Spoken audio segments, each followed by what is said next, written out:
Hey guys, welcome back to the channel. This is story about what if Naruto opens the 8 celestial gates combined with most of the Kyuubi Chakra part 1. Before I start, please do support for more amazing content and comments for part 2. Do consider to subscribe my channel and share my video to your friends and check out the description as well. Let's start the video. It was all beginning to slowly eat away at him. He continued to put up his brash front whenever anyone else was around, but inside things only got worse. Having the cast removed from his arm earlier in the week hadn't helped. His arm was still covered in bandages that itched a bit, just another constant reminder. Naruto stumbled a bit as he walked aimlessly through the village. He was haunted by the darkness. It was there constantly, just at the very edge of his awareness. He had thought that he had conquered it long ago, but now, just when everything was supposed to be going his way, he felt it coming back. All the loneliness from his younger days was slowly coming back to him. He could feel the distance between himself and his precious people grow ever so slightly every single day. It was even worse this time because he knew that he was the one putting that distance there. His new jutsu was no good. Sakura tried to tell him so at the hospital.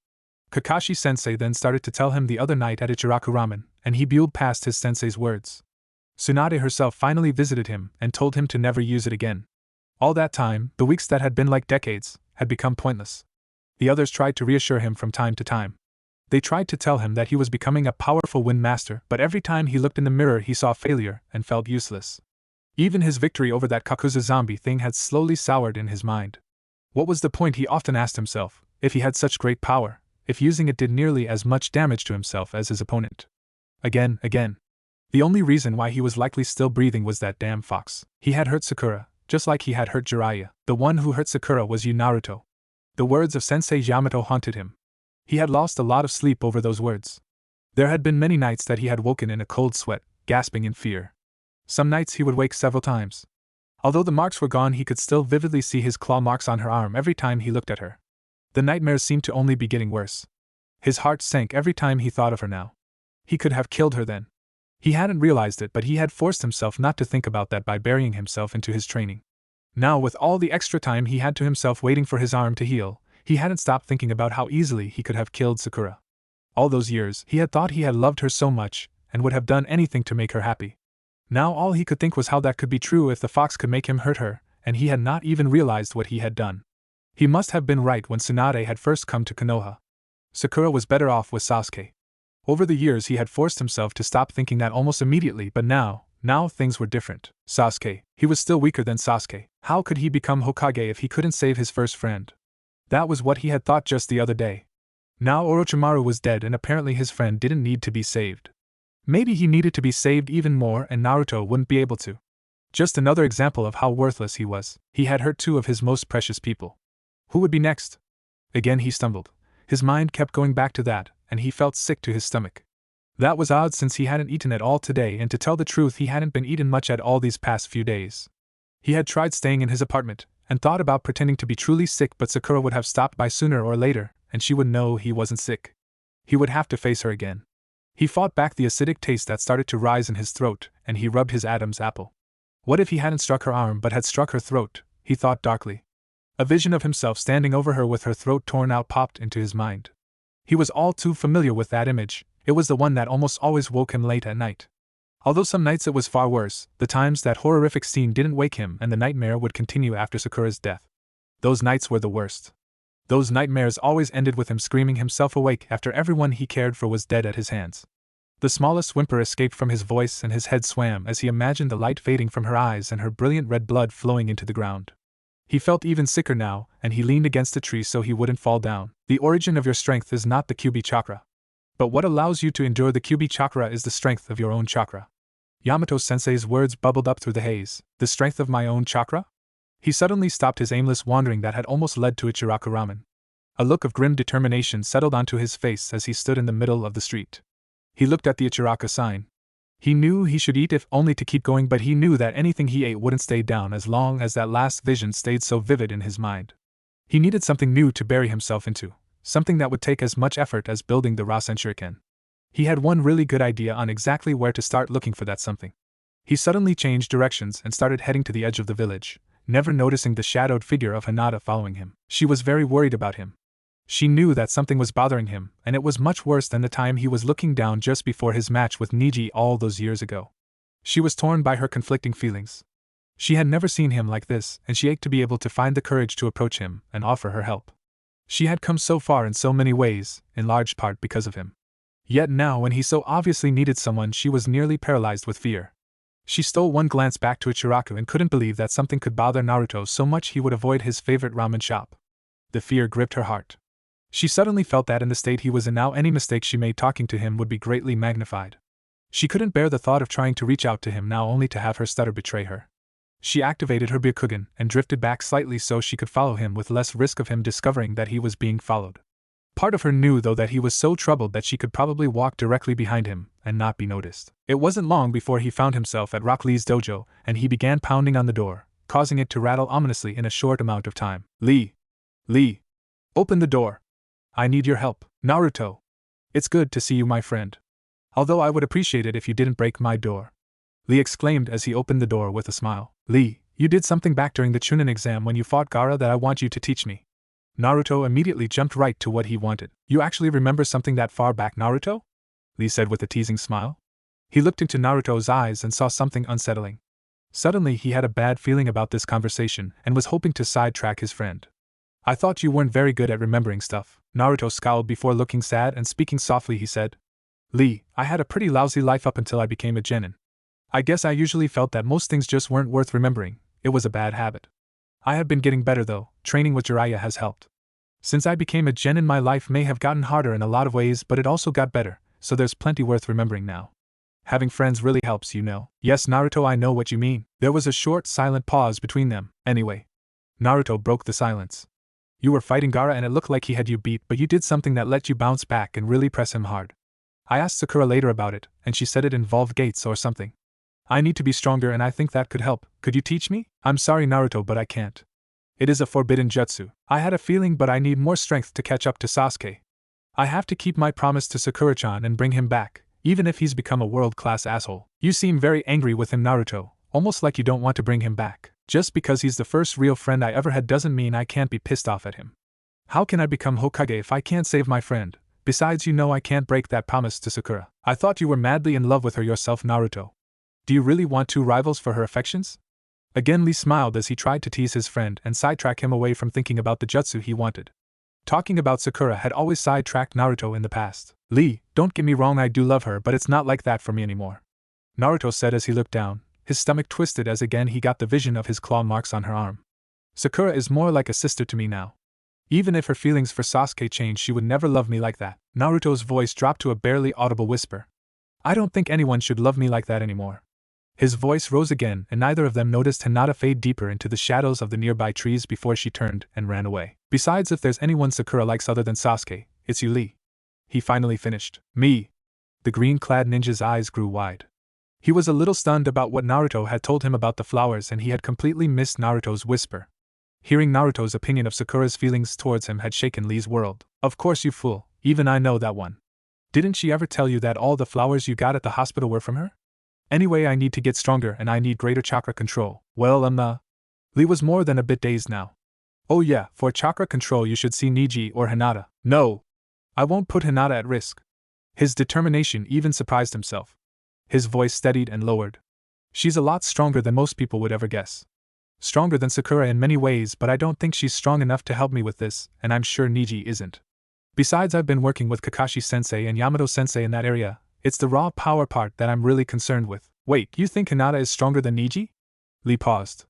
You think I'm stronger than Niji?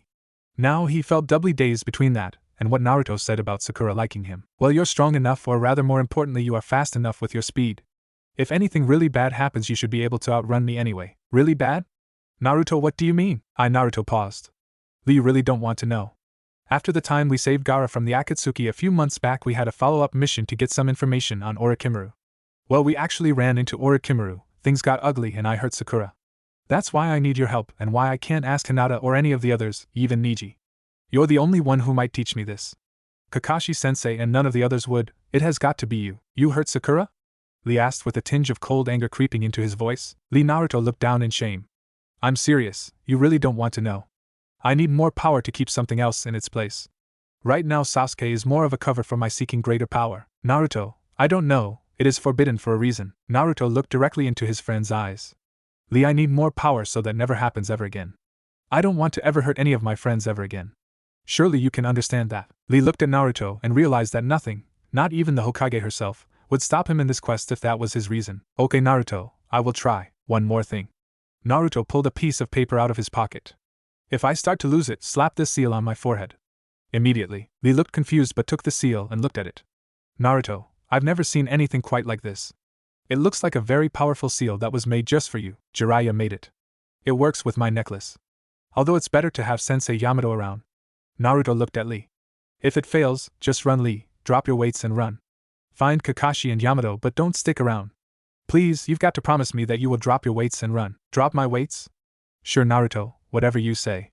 Lee paused, puzzled and disturbed by all that Naruto had told, but he took a deep breath and began. Well, what you're talking about is called the 8 inner gates, and they're basically limiters on the amount of chakra flow in your body. If you learn how to open them. Naruto spent the rest of the day listening to Lee and trying to learn what his friend was telling him. Lee was stunned to see Naruto call up 100 shadow clones each time Lee made a point, disperse them after he worked on that point, and then call them up again for each new point. After seeing this several times with no sign of fatigue in Naruto, Lee was troubled. He simply couldn't figure out how much more power Naruto could possibly need. Lee had virtually no chakra himself, but he had spent a lot of time studying chakra in others. The sheer amount of chakra Naruto was using without any sign of fatigue was staggering and even a little frightening. Lee had also spent a lot of time reading about the Sand Sound invasion, most especially anything about Gaara. He had been stunned that day to learn that Naruto had defeated Neji.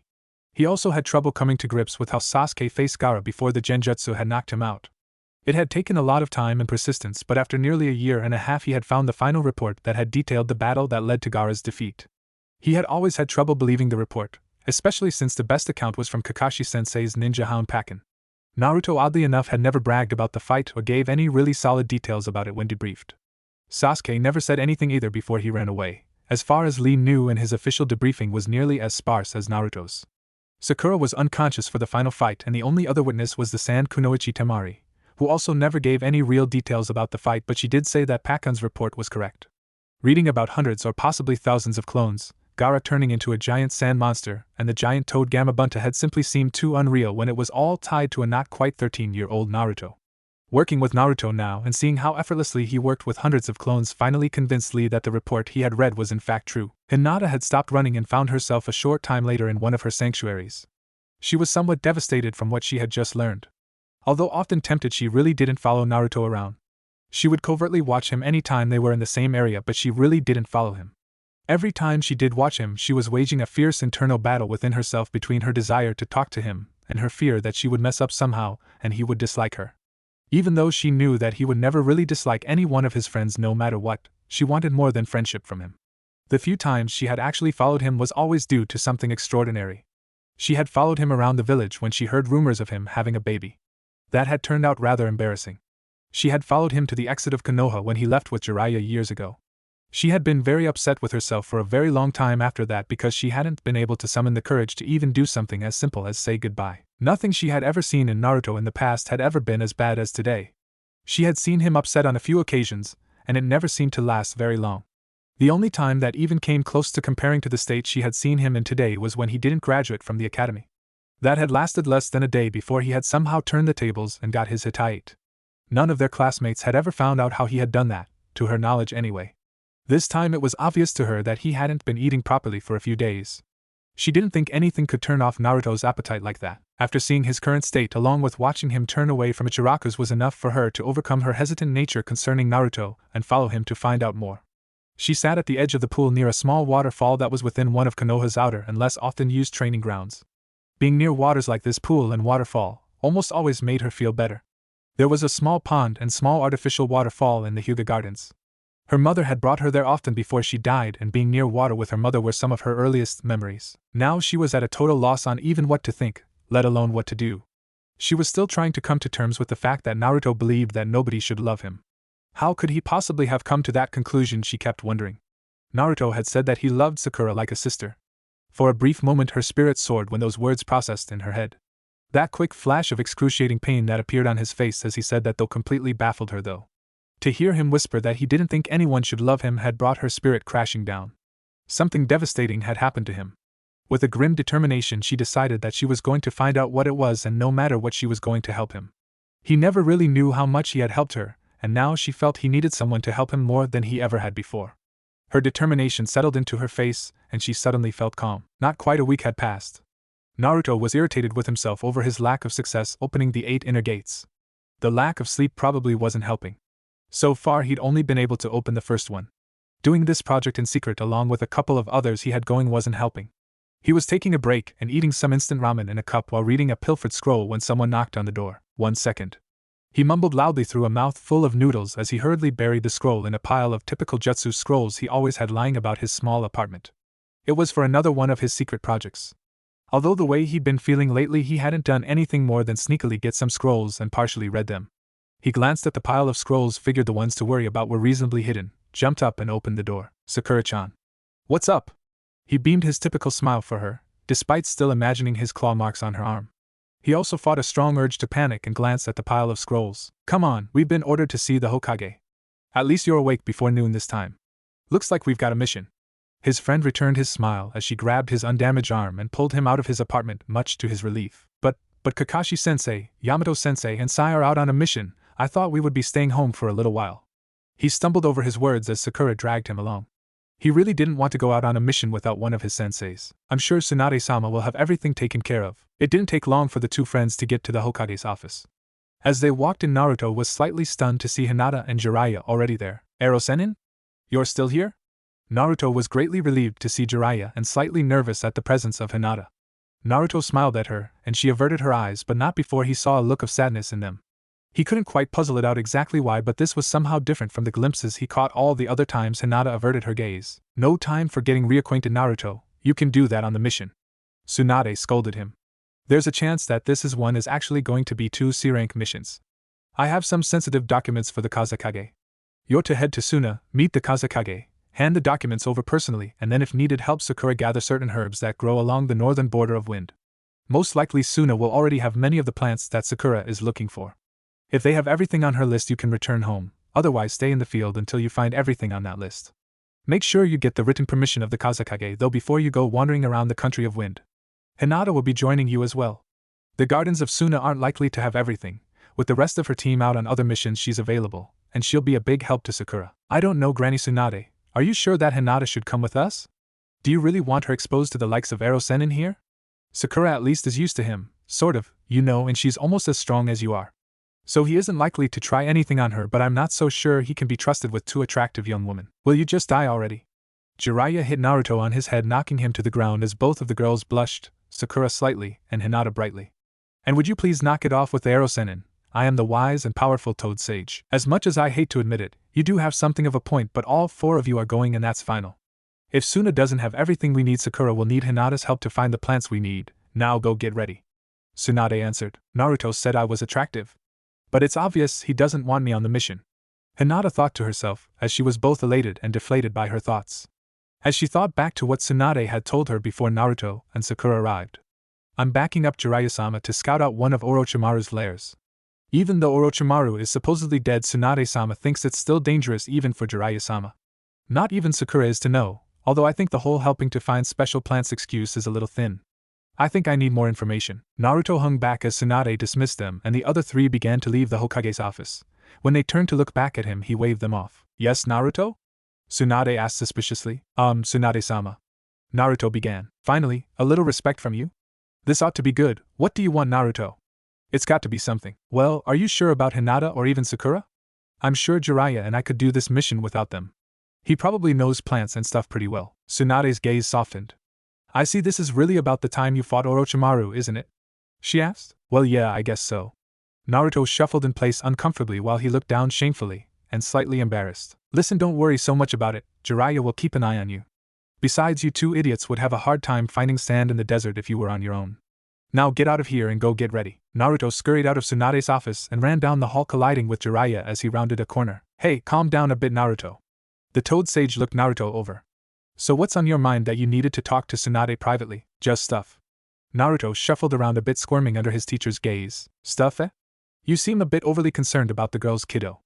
I don't think they figured that out, but I probably know you better than anyone. Yeah, well, that scar on your chest should make anyone pause, and now Sakura might have her own from me on her arm. I don't want to cause any more of those. Well, you know we'll do our best. Keep calm, stick with me and everything will be fine. Jiraiya smiled as he spoke. Just around another corner stood Hinata. She felt slightly ashamed to have once again eavesdropped on Naruto, but she felt that there was too much going on that she didn't know, and she especially wanted to know what was bothering him so much. There was also too many secrets on such an apparently simple mission. What she heard between Jiraiya and Naruto puzzled her greatly. Leaving Konoha and traveling the 3 days to Suna was uneventful. Naruto and Jiraiya constantly bickered, Sakura was unusually quiet, and Hinata was typically reserved. Although Hinata, covertly of course, spent a great deal of her time completely enthralled watching the relationship between Jiraiya and Naruto. Gaara was having a busy day as Kazekage and didn't have much time for them. They handed over the pouch full of documents. Gaara shook Naruto's hand with a smile, seeming to enjoy making Naruto uncomfortable with that small token of friendship, which Hinata found rather odd. One of the many aides bustling in and out was told to take them to one of the guest suites. Jiraiya spoke briefly with Gaara before allowing the aide to lead them out. As soon as they left the Kazekage building, Sakura split off from the others. "I've got something to take care of, I'll meet up with you shortly," she said as she waved and walked away. It didn't take long for the rest of them to be shown where they'd be staying while in Suna. It was a nice suite with 2 bedrooms, each with its own bath. There was a large common area along with a small but fully equipped kitchen and eating area. Not bad, not quite as good as the dignitaries get, and not even close to what a visiting lord or lady would receive, but not bad, Jiraiya said with a smile. "Where do you think Sakura went?" Hinata asked. "Probably the cemetery," Naruto answered. "The cemetery? She became very attached to one of Suna's village elders last time we were here and is probably visiting Chiyo-sama's grave." "Chiyo?" Jiraiya mummed in. "The puppet master with a gift for poisons? Yeah, that's the one." "Did you know her?" Naruto asked his sensei. "Personally no, but I'm pretty sure that during one of the wars she and Tsunade grew to hate each other greatly." "Well, we should go find Sakura and see about dinner." "Excuse me, are you Naruto?" A small child approached the orange and black-clad ninja. "Eh? Of course I am. Thank Naruto-san for saving Gaara-sama." The small child handed Naruto a small flower, turned and ran off into the crowd. "What?" Naruto stood there stunned, holding the flower as he watched the child disappear into the crowd. "I guess a lot of people know how you helped save Gaara.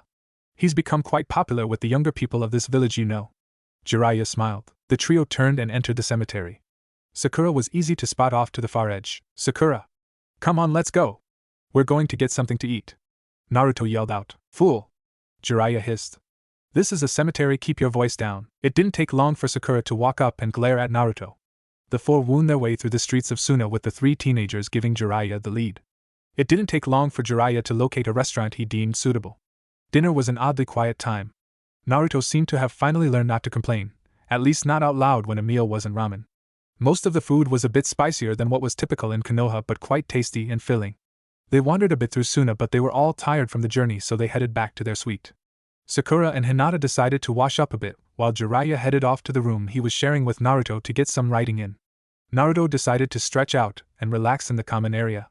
Several minutes went by as he was fiddling with the small flower while seemingly half asleep. "Naruto, if you want to save that, I can show you how," Hinata said with a slight stutter as she entered the common area. "Oh. Sure, Hinata," Naruto exclaimed as he popped out of his slight daze. "We'll need a book. Hey Ero-sennin! We need one of your spare books." Hinata found a way to actually make one of those dirty books useful. Naruto glanced over with a smile at the blushing Hinata and his eyes grew wide. "Hinata! I didn't mean that you would want to read one of his trashy novels or anything like that." Naruto looked close to panic as Hinata's blush grew brighter. "What's that?" Jiraiya entered the common area with a lecherous grin. "I was just going to show Naruto how to press his flower so he could keep it, Jiraiya-sama," Hinata said quietly as she looked down to hide her blush. "Press his flower? You two have got to be 2 of the most boring teenagers I've ever even heard of." Although Tsunade would kill me for, Jiraiya was actually scowling as he left the room, still muttering about his own death, and Swanda. "I'm sorry, Hinata, I should have known better with him." "That's okay, Naruto, I really don't mind. Here you go, I actually had a blank book.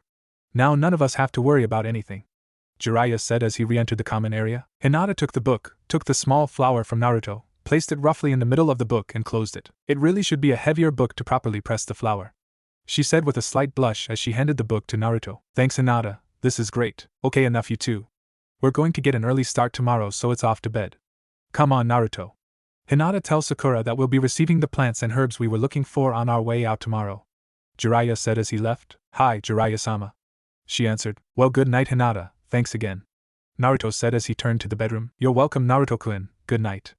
Hinata stood there staring at the bedroom door Naruto had gone through before breathing a small sigh and heading into the girl's room. The next morning Jiraiya was good on his word, waking his 3 young charges and getting them going before sunrise.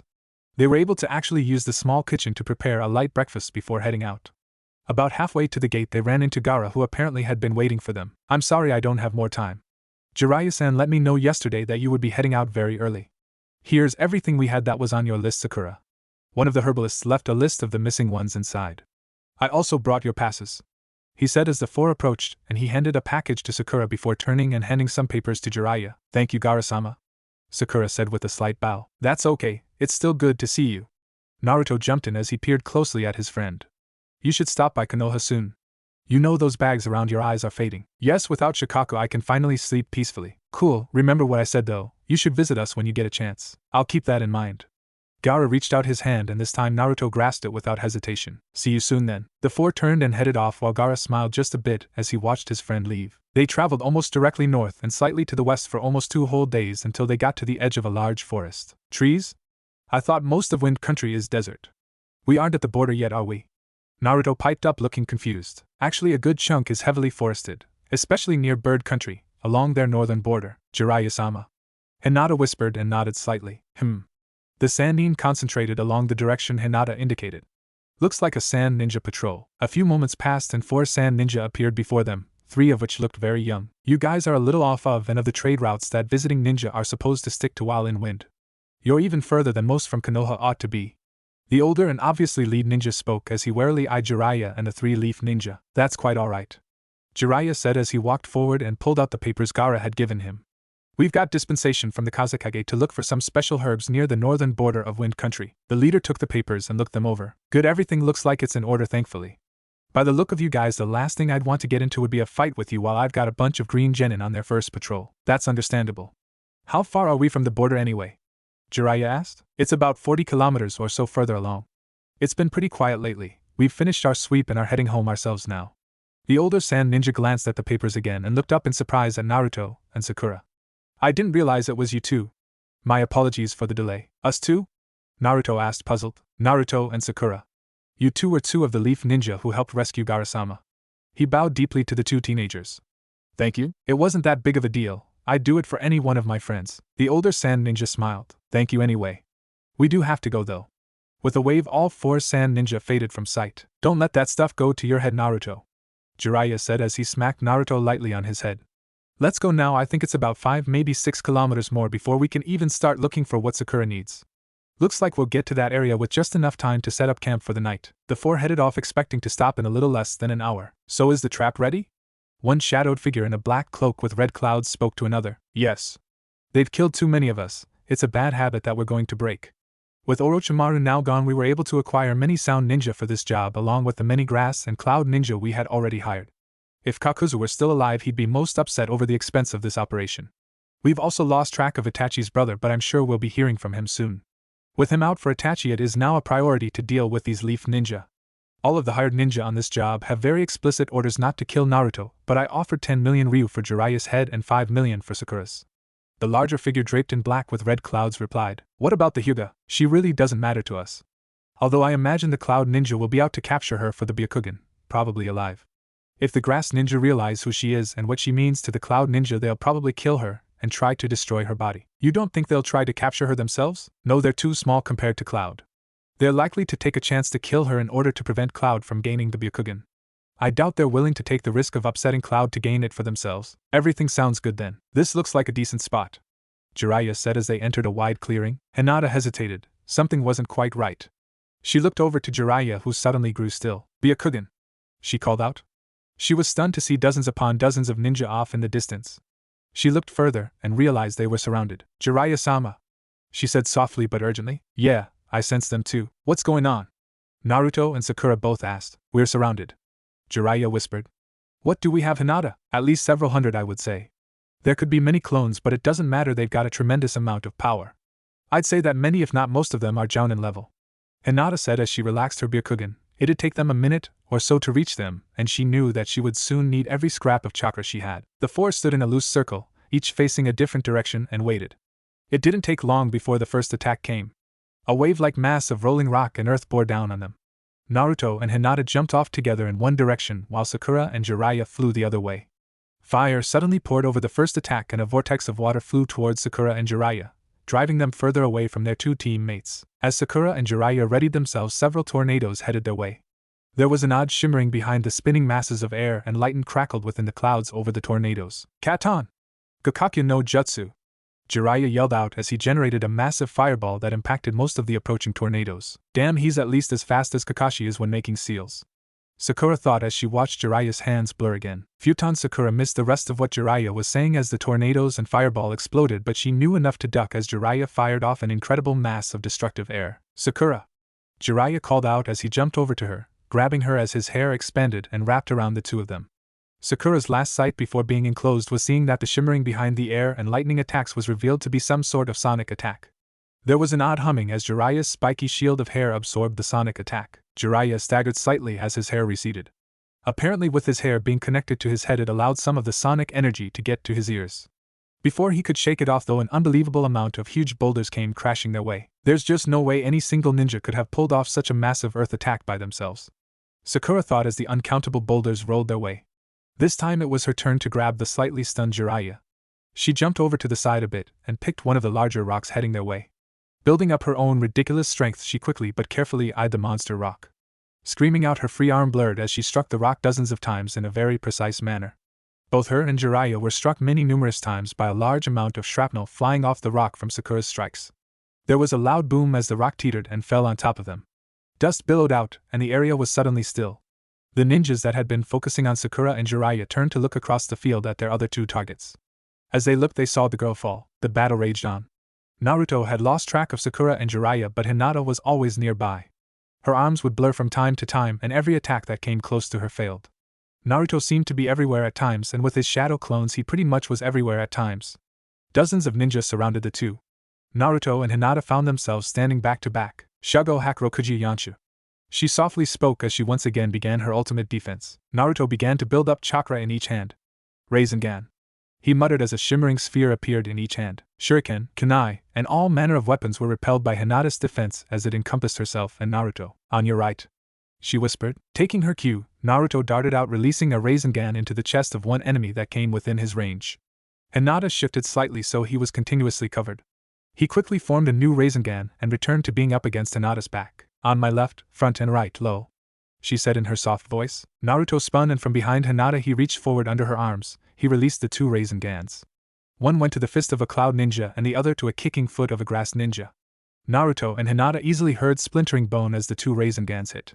Pulling his arms back he spun so they were back to back again as he formed two more Rasengans. Above on your right, she whispered, and he struck. Your lower left front, my front center. This odd dance-like combination of Hinata's defense and Naruto's attack continued to protect them while eliminating another half-dozen attacking ninja before the rest stopped and pulled back. Naruto had never formed so many Rasengans so rapidly before, and Hinata had never used her Shago Hakurokuji Yanshu for so long before, and the strain was especially evident on Hinata. Ha! Naruto exclaimed. We're unbeatable together, Hinata. He smiled over his shoulder at the suddenly blushing young woman as they both began to breathe heavily from the strain. More than slightly distracted, she faltered and Hinata suddenly fell. She had been using her Shago Hakurokuji Yanshu for too long and probably would have fallen soon anyway from exhaustion. One of the seemingly endless attacks struck her with a glancing blow while she was blushing from Naruto's words. Naruto's heart grew suddenly still as he watched Hinata fall to the ground beside him. He didn't see that it was a glancing blow, he only saw a lot of blood since it was a messy scalp wound, and a terrible anger took him. The fox's chakra shroud enveloped him, immediately springing forth 4 tails, and then it slowly formed a 5th. The chakra seemed to boil as his blood began to flow through his very pores. All consciousness gone, he roared at their foes. A second or two passed. Unnoticed, Hinata shook herself awake as the possessed Naruto leaped over her to attack the closest, and therefore most dangerous seeming of all the attacking ninja. She looked on in shock at the sight, and even the smell of Naruto's blood. The ninja before him fell. She almost gagged when she realized the ninja was now 2 separate smoldering pieces. Both of Naruto's arms suddenly seemed to stretch into unbelievable lengths, as he killed at least 2 more of the surrounding ninja. A massive wave shuriken and kunai was suddenly in the air flying towards them. The possessed Naruto roared and they all vanished into puffs of flame and ash. Hinata gasped as she noticed that most if not all of the bubbles coming through the strange chakra envelope surrounding him would pop when they passed the edge of the envelope and splatter a small amount of Naruto's blood. She activated her Byakugan to see what was happening to Naruto and found herself peering into what she felt to be Naruto's very soul. She felt pulled into Naruto to find herself in an odd sort of utility tunnel system before a sealed, massive gate. I'm inside Naruto somehow, she thought to herself. She began to realize as she walked forward and looked through the bars that there was some sort of foul creature locked in behind the bars. A second later she gasped as she realized it was the nine-tailed fox demon. Looking deeper into the shadows beyond the bars, she was horrified as she realized that Naruto was also within the bars, captive of the evil monster fox. The nine-tailed fox is within Naruto? She was confused, but so many things were starting to make sense now. She suddenly remembered his whisper that Lee hadn't heard. I don't think anyone should love me like that anymore. Tears welled up in her eyes as she thought. This is why, but I love you, Naruto. A grim determination took hold of her. Let him go! She screamed at the demon. Hyuga. The creature replied as it noticed her. First an Uchiha, now a Hyuga. Of course both families would be able to see me here. Although the demon paused as it regarded her. You shouldn't be able to come here. It paused again. Whatever, this is none of your concern. I am not some caged creature in a zoo to be peered at, not even by the likes of you. Nearly blinded by tears, she reached for Naruto. The fox demon lashed out at her, but the bars separated them. I will not let you have him! She screamed at the monster as she built up her own chakra and ran through the bars. One of the fox's tails lashed out, knocking her out of the caged area, while the demon maintained its grip on Naruto. Naruto! She whispered as the tears continued to flow from her eyes. Because of Naruto, I never go back on my word. For Naruto I will never give up. She thought to herself as she pulled herself up from the floor. You will not have him! She screamed out. She steadied herself and slowly walked forward. Shugohaku Rokuji Yanshu, she said as she passed the bars again. The monster lashed out again, fully intending to destroy the young woman, but it flinched away from the blue light of her chakra as it suddenly intensified and she blocked one of the monster's striking tails. Again and again the demon struck out at her, and each time she parried its attacks as she relentlessly bore down on the fox. You dare challenge me for this, whelp? Fine, then have him. You have managed to both sicken and amuse me with your love, determination and courage. The demon hurled Naruto into her, propelling both through the bars to the safety of the open area on the other side of those bars. You have him, now leave my sight, Hyuga. As they landed, Naruto became aware of her and spoke. Hinata? What are you doing here? How did you even get here? Neither of them was able to say anything else as they were suddenly pulled back to the outside world. Naruto stumbled as the demon fox chakra shroud and power disappeared. The last foe in the immediate area found himself suddenly released from the paralyzing fear of seeing the fox chakra shrouded Naruto up close, dodged to the side to avoid Naruto and found Hinata open to attack. The ninja lashed out with a thin metal javelin, striking Hinata in the back. Still shaking from the sight of the possessed Naruto up close, the ninja stumbled on a loose piece of rock that threw his aim off. The javelin shot through her chest, missing her heart but piercing her lung to exit out through the front of her lower rib cage. Hinata! Naruto screamed, his strength flaring back to life. He spun. Leaping back, he struck their foe. The grass ninja was sent hurtling into the distance, disappearing into the trees at the edge of the clearing, and Naruto caught Hinata as she fell. Naruto! She whispered as she winced in pain. Hinata-chan, don't talk, you'll be okay. The tears in his eyes gave light to his words. Chan? She coughed up blood but smiled as the minor but precious word crossed her lips. She had longed to hear that one little word from him tied to her name for so many years. Naruto-chan, she paused as she coughed up more blood. Naruto-chan, I love you. She looked up into his eyes and reached up as trembling took over her movements to softly touch his cheek as Naruto's eyes grew wide. I'm sorry I didn't tell you sooner. Scenes flashed before his eyes. Hinata at the Chunin exam offering her answers to him. Hinata giving him the healing salve after his fight with Kiba. Hinata looking up to him with determination as she faced Niji in the Chunin match. Hinata at the log where he became a genin just before his fight with Niji. Hinata at the hospital after his second fight with Mizuki. Hinata in his arms after she knocked out the giant bee. Hinata in the cave protecting him from the rock fall during the treasure hunting mission. Hinata defending him from the magnetic ninja during their Nano Country mission. The scenes all blurred together, and as he looked into her eyes he suddenly remembered that it was Hinata that stood up to the nine-tailed fox for him just a moment ago. Hinata, I love you too. Naruto softly said, but loud enough that she heard. It was more than words, he realized. Something he couldn't describe clicked into place within him. Hinata smiled at him as her eyes grew wide from his words and her own tears sprang forth. With another cough she closed her eyes and passed out. Looking at her in his arms with the javelin running through her, and her blood flowing, he started to shake. For the second time in his life he looked at her blood on his hand. Naruto felt a growing rage, greater than anything he'd ever experienced before. She had not only accepted him with the damn fox inside him, but she told him that she loved him despite the foul thing. Now she was being taken away from him. Someone actually loved him in a way he never thought anybody could or even should, and now they were being torn away from him. The rage flowed even greater. It was a wave of white-hot fury that burned away everything, leaving him oddly calm. Dozens if not hundreds of enemy ninja began to appear at the edge of the field, and swiftly approached the two-leaf ninja. I'm going to kill all of you, he said in a guttural growl of a voice as his eyes shifted to the slits of the Kyuubi. This time though, instead of the regular red color of the Kyuubi eyes, they took on an aura of blue flames, perfectly matching his own eye color. Time seemed to stand still. The ground no longer seemed to shake. The approaching ninja seemed frozen. Lee, my friend, I thank you and I'm sorry I have to use what you showed me, the strangely calm Naruto thought to himself as he slowly eased Hinata to the ground, closed his eyes and stood up. Kaimon release. He hadn't been able to open any more than the first gate before. Even though Lee only showed and explained the process to him that one time, Naruto had tried every chance he could sneak off. He was sure that with enough time he would have mastered this, but time was one thing he had been incredibly short on lately.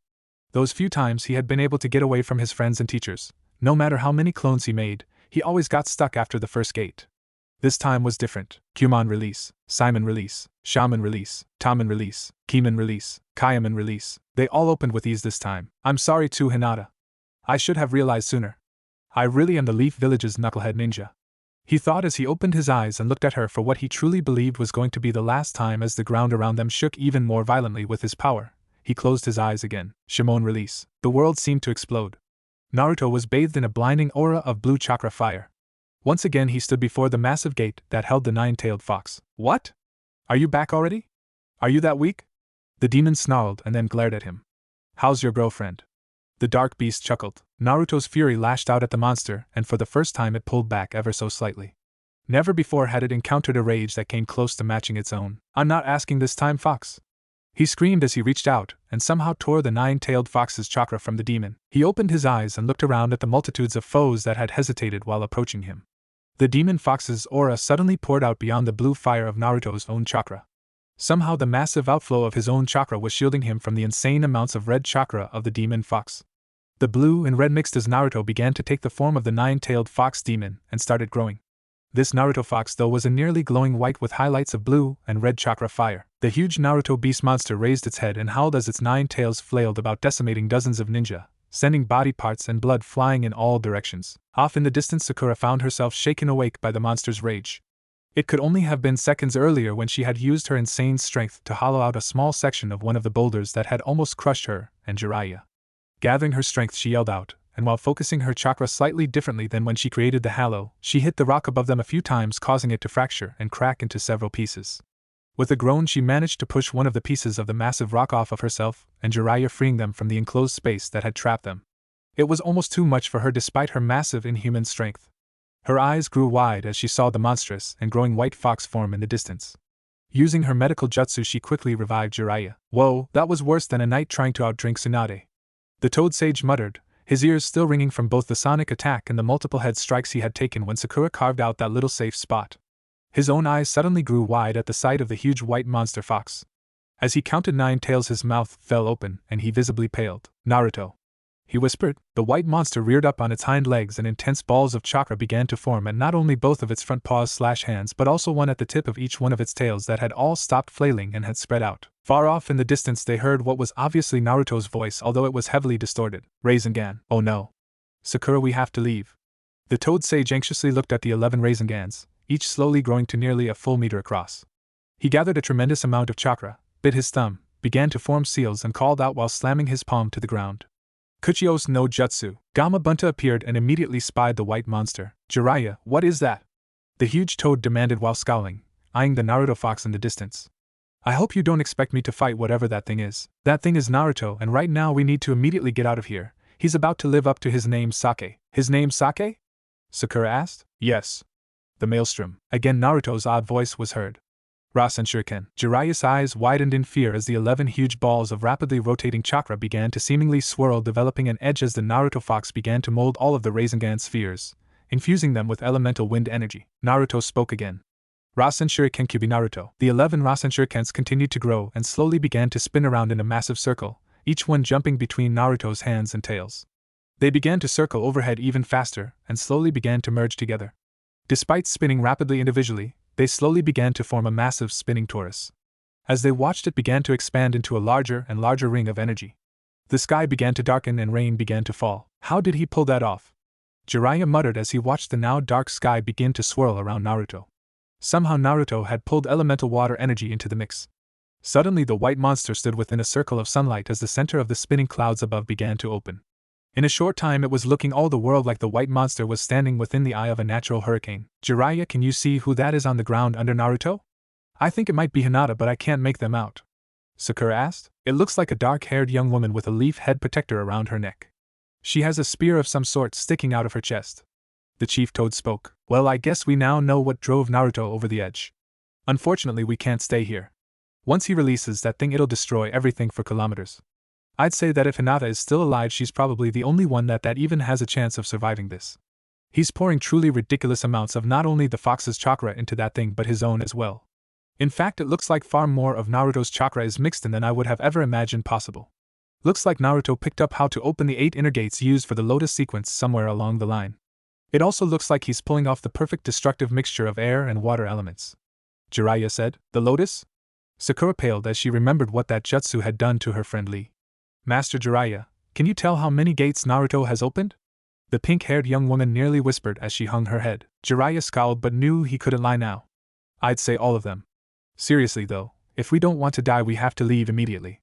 Naruto almost killed me with 4 tails. I don't think I really need to see firsthand what would happen now that he's got all 9. Especially since it looks like the fox isn't controlling this. It looks like a combination of Naruto's grief and fury. So that Naruto fox thing will have all of Naruto's skills, techniques and determination backed up by the full power of the 9-tailed fox. Couple all of that with what is probably some bizarre synthesis of Naruto's and the fox's fury feeding each other. With that he grabbed Sakura and leaped to the Chief Toad's back. As the giant toad leaped away at astonishing speed, Jiraiya looked back and was struck by the scene of imminent destruction they were fleeing. It was oddly beautiful with blue and red chakra flames pouring off of the white fox form while it stood in the center of the ring of energy that spun over its head. The sky had grown completely dark with swirling clouds covering everything in darkness, except for that shaft of sunlight streaming down that oddly centered on Hinata. They must have traveled dozens of kilometers when they felt the earth itself shake and Gamabunta was actually knocked flat as a wave of energy passed over them. Jiraiya and Sakura were struck from the toad's back but managed to land on their feet. The whole world seemed to vibrate as the blast wave dissipated into the distance. Silently they leaped back to the humongous toad's back and without a word Gamabunta turned and began to hop back the way they had fled from. It wasn't many hops at all when they came to a seemingly endless expanse of water-soaked and flattened trees. The drenched landscape of shattered timber seemed to go on for kilometers before turning into another seemingly endless expanse. This time the trees were gone, leaving nothing but shattered earth and rock. As they got closer and closer to the center, the shattered rocks were becoming smaller and smaller to finally become a finely ground sand that was turning to mud as the light rain fell. It became obvious that they were within an unbelievable hole that was starting to fill with water. A shaft of rock appeared in the distance, through the mist of the light rain. It looked like it was in the middle of the newly formed lake that Gamabunta continued to hop across. As they got close to the pillar, they could see 2 figures lying together on the untouched grass that covered the top of the newly formed pillar. Naruto, Hinata. Sakura whispered as she leaped across from Gamabunta's back to the edge of the pillar. She timidly took a step forward as she gazed at her 2 friends together. Hinata was lying in Naruto's arms while Naruto was slumped over her on his knees. Sakura was frozen in place. They were both so still, tears formed in her eyes. She heard a soft groan and her eyes grew wide as she realized that at least one of them had survived that incredible event and was alive. Naruto, Hinata! She yelled as she broke into a run, quickly closing the distance between her and her friends. Hinata was paler than usual. Sakura gasped as she realized that Naruto was kneeling in a pool of Hinata's blood. Sakura saw the javelin in Hinata's chest move slightly as the young woman continued to breathe shallowly. Naruto seemed completely still and Sakura feared the worst. He had one hand on Hinata's chest between her directly over her heart. Running up, she gathered her own chakra and began to treat Hinata with her medical jutsu. She was stunned that she didn't need to steady the young woman's pulse as she slowly pulled the steel javelin out. There was surprisingly little blood.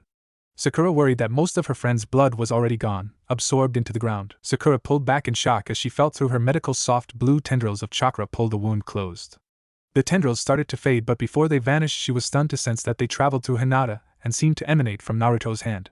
Seeing that there wasn't much more she could do for Hinata, she focused on Naruto. Outwardly he seemed surprisingly unhurt, all things considered, but he was still a mass of cuts and bruises. As she began her medical jutsu, Sakura could sense at least a dozen minor fractures throughout his body. Much like the time they fought Orochimaru, when she saw his 4 tails form, Naruto's wounds were healing much slower than usual for him. If he was even healing at all this time, she worried. In fact, somehow Naruto was enabling Hinata to heal faster than he himself usually healed. As Sakura probed deeper, she realized that Naruto had virtually no detectable chakra left. Apparently he had picked up the ability to transfer his chakra to another. He probably somehow taught himself that after he had given his chakra to Gaara through Chiyo-sama when she revived Gaara. Sakura thought. It wasn't Chiyo-sama jutsu, thankfully, and Sakura didn't recognize it from anything she had learned from Tsunade. She sighed and began to transfer some of her own chakra to Naruto. She was stunned when she felt her chakra immediately flow out of Naruto through his hand and into Hinata. That won't do, she muttered. She pulled Naruto's hand away from Hinata and once again began to transfer chakra. Somehow a small trickle still flowed to Hinata, but as Sakura began to let out a sigh of relief, she sensed the chakra in Naruto's shift, and again it began to flow into Hinata, only this time it was going through his other hand and into her through her shoulder. Sakura sighed again in frustration as Jiraiya walked up. We have to get them back to the hospital in Konoha as soon as possible. I can't do any more for them here. They really need Tsunade, but I think they're going to be fine, Naruto-chan. They turned to the sound of Hinata's ragged whisper even though the young woman didn't wake up. Naruto muttered something that wasn't really audible in his own ragged whisper, also without waking up. Jiraiya, Sakura and Gamabunta looked at the two in wry amusement as they noticed that somehow Naruto and Hinata wound up holding hands. Sakura decided that they shouldn't separate them when they put the two on Gamabunta's back, and they stayed that way for the entire journey back to Konoha. It caused a bit of a stir when the hospital staff wasn't willing to separate the two and they had to have adjoining beds as the two held onto each other's hand while they stayed unconscious. It was getting late into the afternoon when Kakashi entered Tsunade's office. So? Tsunade asked as Kakashi stood before her. Well, it's much like Jiraiya's initial report. Imagine a similar effect to what we saw in Kakuza's body, only on the very earth itself spread over a circle at least a kilometer in diameter, and that's just the primary impact zone. Although it doesn't sound quite right for this, we're going with impact. Outside of the central safe area, the primary impact goes nearly 15 meters into the ground. Looks like it practically liquefied the very bedrock itself. I think if we looked at the training area where Yamato and Naruto developed the Rasen Shuriken, we'll probably find similar effects. I don't think those craters received any sort of extensive study. Judging by how extensive the destruction was over in Wind, there wouldn't seem to be any survivors from any of the ninja that attacked them. Although we have a report that a single cloud ninja involved made it back to Kumo. At the site itself, though, there's very little evidence at all. I doubt we'll ever even know something as simple as how many there were. We have some additional intelligence from the grass and cloud villages, but not much directly related to the attack. We'll most likely be able to at least find out how many ninja those two villages hired out for this attack, but I doubt we'll get much more than that. So you mean that more than 2 villages were involved in this? At least 3. We found a nearly destroyed sound headband. Sound? I guess that should be expected if the reports about Orikimura's death are true. Has there been anything along official lines from either the cloud or grass villages? With the grass village being a minor village, we're expecting them to lay low. Odds are that they lost a significant percentage of their high-level shinobi to this, even if they lost only a couple of dozen or so. We have better intelligence assets at the hidden cloud village, and we're expecting something official from the Reikage. Kakashi said as he took note that Tsunade left the possibility of Orochimaru's survival open. Official? Why is that? Well, word has it that the Kazekage is most upset with the whole matter on an official level, since the whole thing basically amounted to an invading army entering Wind Country. Apparently word has also spread that a close personal friend of the Kazekage was one of the Leaf Ninjas involved, and so he is also greatly upset on a personal level.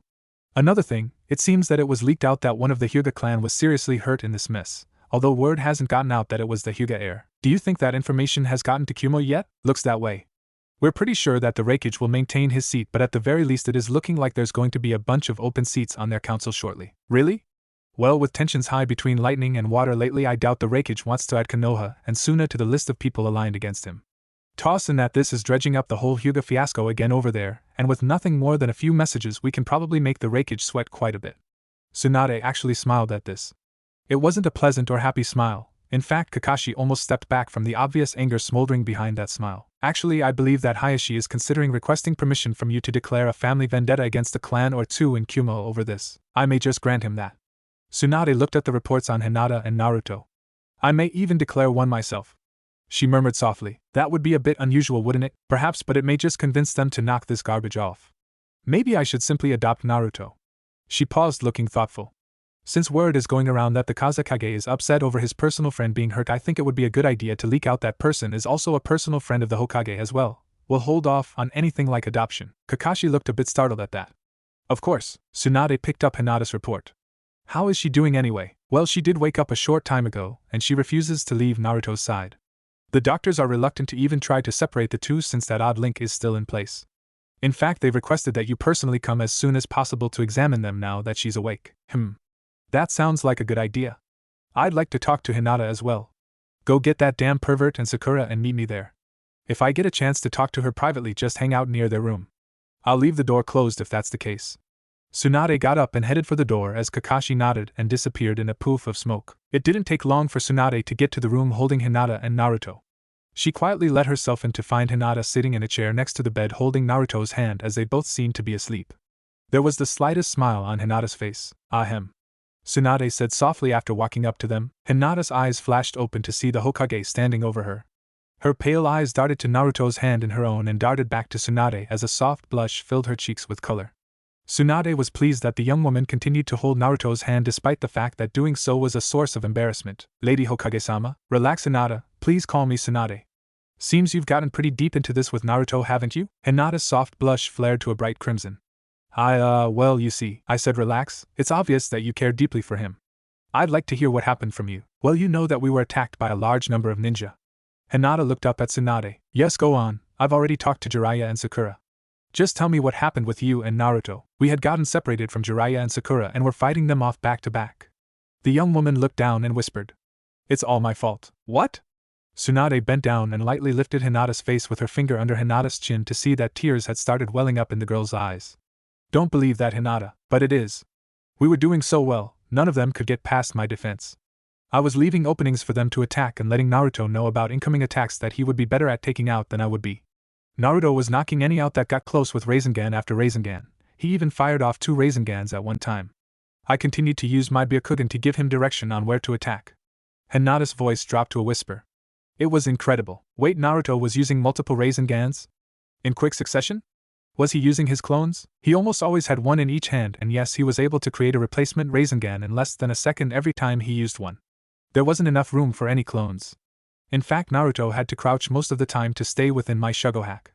There just wasn't enough space for a clone. So do you know how many Rasengans he used? At least a dozen?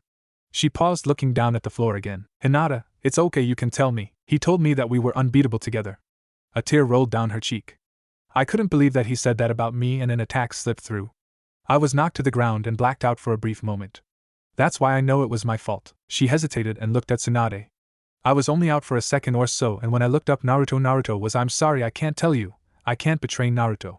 She looked down, stared at the floor and wouldn't go on.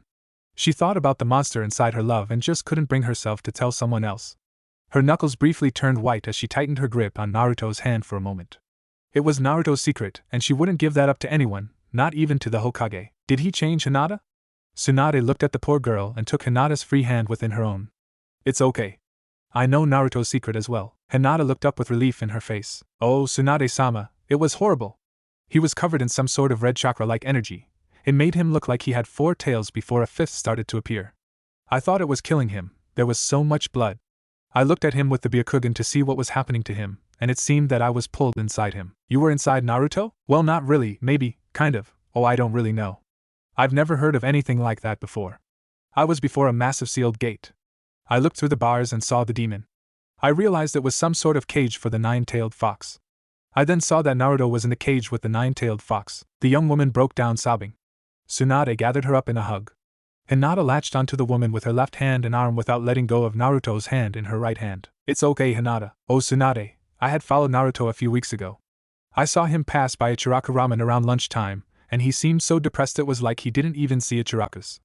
I'd never seen Naruto like that, and I couldn't bring myself to go ask him what was wrong, so I followed him. He went to Lee's dojo to ask Lee to teach him something that Lee didn't want to teach him. They started talking about Sakura and I couldn't help myself. I used the Byakugan to see what they were saying. He told Lee that he loved Sakura like a sister, not like the way he used to. He no longer thought of Sakura as a possible girlfriend. I smiled at that. I was always jealous of Sakura because of Naruto's feelings toward her. Then he said that he didn't think anyone should love him. I couldn't eavesdrop anymore. I couldn't believe that Naruto thought that he didn't deserve anyone's love, so I ran away. I avoided him for days after that. It broke my heart every time I saw him. He was always smiling to everyone despite how much he was hurting inside. I didn't know how I could help him, and I couldn't bear it. Hinata was shaking with her sobbing. Hinata took a deep breath after a few minutes, steadied herself and looked into Tsunade's eyes. Keep talking, Hinata, it'll help. When I saw the 9-tailed fox with Naruto in its grasp, I realized it had been inside Naruto all along. It made sense. It made a lot of things make so much more sense. It was right then that I knew that I really loved Naruto and that my feelings were more than just a crush. I screamed at the fox to let him go. It looked at me and knew I was a Hyuga. Wait, it knew you were a Hyuga. How do you know this? It said so. It looked at me and said Hyuga. Hinata shuddered. So the 9 tails can actually speak to people from within Naruto. Now that's interesting. What else did it say? It said something about first a Uchiha and now a Hyuga. It said that both families could see it there, and that I shouldn't be able to be there. Then it said that what was going on was none of my business. I couldn't let the fox keep Naruto, so I ran through the bars to get to him away from the monster. It knocked me outside of the cage. I wasn't going to give up Naruto, not ever, no matter what. I screamed at the fox to let him go, began my Shugohack Rokuji Yanshu and slowly walked back into the cage. I was able to block its attacks that time, which seemed to amuse the thing somehow, so it hurled Naruto at me, knocking us out of the cage, and it told us to leave. Naruto came out of some sort of daze, saw me there in front of the cage with him, and asked me what I was doing there, and how I got there. Now that is very interesting. So what happened next? Well, we went back to the outside world. I saw the red chakra disappear and Naruto returned to normal. Then I felt the javelin hit me. I looked down to see it sticking out of my chest. She paused, looking down again. That was the first time he called me Hinata-chan. It was almost worth getting a javelin through my lung to hear him say that. I called him Naruto-chan for the first time, told him that I loved him, reached out to touch his cheek and apologized for not telling him sooner. He told me that he loved me too. I was so sad and angry that it had taken us so long, but in a way I was happy that I at least got to tell him that and hear it from him before I died. I'm pretty sure I smiled at him right then. That's the last thing I remember before waking up today at the hospital. I was so sure I was going to die then. Okay, well, you're not dead, even though you both probably should be, so with a bit more luck you two will have plenty of time together now. Tsunade smiled at the once again blushing Hinata. Now let me see that wound. Hinata sat back and lifted her shirt slightly to show Tsunade where the javelin had exited her rib cage. Looks like you're not even going to have a scar here, or maybe just a very faint one. Turn around, let's see your back. Hinata let go of her shirt, stood up and turned around. There's even less to see back here, Tsunade said as she lifted the back of Hinata's shirt and looked at the spot the javelin entered her body. Hold on a second, this might tickle a bit. Tsunade built up her own chakra and used it to probe Hinata's lung along with the tissue and muscle that had been damaged by the javelin. Not much scar tissue at all. In fact, I don't think anyone other than Sakura or myself would be able to detect the scar tissue that is there. You're very lucky, Hinata. How is this possible? The pale-eyed girl asked. I've no idea. Although I'm sure it's all his fault. She laughed and smiled at Hinata as she pointed to Naruto, and was pleased to see the young woman smile. There was a soft knock on the door and Sakura poked her head in. We heard you laugh. Is it okay to come in now? She asked from the door. Yes, and bring those two cowards in with you. She smiled again at Hinata. Imagine, they're so afraid of me that they send in a young woman first. That's hardly fair, you've almost killed me once. So I sometimes tend to be a little cautious around you, especially when we're in a hospital. Jiraiya said as he walked in with a big smile. I'm just following his lead, seemed like a good idea. Kakashi said as he walked in behind Jiraiya. Well, I've got Hinata's story now. Looks like Naruto thought she had died and he somehow managed to draw out the 9 tails full power or near enough not to matter. Now you're certain he had all 9 tails, Jiraiya? Absolutely, the only one to come close to really killing me other than you was Naruto with 4 tails. He also had 4 tails when he hurt Sakura. Up until 3 tails he retains some of himself, but once he hits 4 the fox seems to completely dominate. Well, it seems that Hinata spoke to the fox when he was at 5 tails, and by what she told me, I'd say Naruto definitely wasn't in control then. From what you told me sometime after that he went to 9 tails but was white instead of red and massive amounts of his own chakra were involved. Tsunade said. Spoke to the fox? Kakashi asked. Later, Jiraiya, are you certain he opened the 8 inner gates? Certain? No, but I don't see how any other explanation could fit. I don't think the fox was in control at that point, but I don't think Naruto really was either. The area of destruction was roughly 8 kilometers in diameter, the worst being at about 1 kilometer across. The very center, though, apparently focused on Hinata here, was completely untouched, so seeing Hinata apparently seriously hurt drove him to 5 tails. Unfortunately, we don't know if she may have been safe, or if it was just a fluke that she saw him go from 4 to 5 tails and not get hurt. Since the 4 and 5 tail forms Hinata witnessed were red and bubbling, we can assume that the fox was in control. Thinking she had died not only drove him all the way to 9 tails, but it seems that it somehow suppressed the fox as well. We're assuming that he opened all of the 8 inner gates to do that. Jiraiya, did you teach him any of that? Sorry, no, that one wasn't me. I had considered it, but I thought it'd be too dangerous for him. I thought so. Kakashi, what about you? Nope, we never touched on the gates before, although he witnessed Lee open up the first 5 gates several years ago during Lee's fight with Gaara during the Chunin exams. Kakashi replied to Tsunade. Between what Hinata told me and the reports I've read, I think it's safe to say that Rock Lee is the only one who pointed him to that path. Damn, I was hoping that he at least had some knowledge of the gates prior to seeking out Lee. Since that's a technique that takes years to master, I guess it's safe to say that the mass shadow clone learning technique that Kakashi thought up for him is even more effective than we thought, since he somehow not only picked up how to open the 8 inner gates, but he did so without any of his teachers or teammates knowing about it. I guess we're also going to have to assume that bearing the fox allowed him to survive opening all 8 gates. Tsunade paused and looked at Hinata. We also have the mystery of how he managed to heal Hinata with no medical training. Sakura, did you teach him anything like that? No, Tsunade-sama. I'm certain he learned the basic idea when we rescued Gaara. Sakura spoke up. He gave up some of his chakra to Chiyo-sama, and she used it to revive Gaara. They were in physical contact, so it's almost certain he got some sort of feel for medical jutsu then. He's also been on the receiving end a few times between myself and Ino. I had forgotten about that one with Chiyo. So either he pulled that off on the fly after going through the Nine Tails transformation, or that's yet another technique he picked up without anyone knowing. With Naruto it's probably a bit of both. Tsunade paused. Sakura, you should investigate over at the medical library. See if there is any record of you or I being there when you know we were elsewhere. At this point it wouldn't surprise me to find out that he transformed one of his clones into one of us to gain access to restricted parts of the medical library. Sakura nodded and Jiraiya spoke up. Naruto hasn't really been all that good at learning techniques from reading about them, you know. He can do it, but he's more of a hands-on type of student. Actually, that doesn't rule this out. He could have easily wanted to learn more about what he saw Chiyo-san do and misunderstood what he read. That would fit, especially since I've never seen a link like what we have here between Naruto and Hinata before. Tsunade said as she looked at Naruto. There's a link between me and Naruto-chan? Hinata softly asked. That's what we're going to look into now, dear. Tsunade said. Sakura, when you first found them together after the battle, you discovered that Naruto had somehow linked his chakra to Hinata and accelerated her healing. Yes, when I found them he had his hand on her chest over her heart, and I saw the wound in her chest close up before my eyes once I pulled the javelin out. Hinata's pulse was steady, and she seemed out of danger, so I checked Naruto. When I tried to use my chakra to heal Naruto, it simply flowed through him and was redirected into Hinata. When I pulled his hand away from her heart and tried again, the flow of chakra into Hinata slowed to a trickle for a short time before the link rerouted through his other hand. Before it did that though, I think the chakra that didn't transfer to Hinata seemed to vanish into Naruto. He seemed okay despite having hardly any detectable chakra, so I thought the best place for them was here at the hospital. So, on the surface it looks like we're dealing with some sort of chakra depletion coma with Naruto. If that was all there was to this case, he should have been up and running a few days ago, going by his history. This time he's already been out for more than a week, about double any other time he's been knocked out due to chakra depletion. Tsunade mused.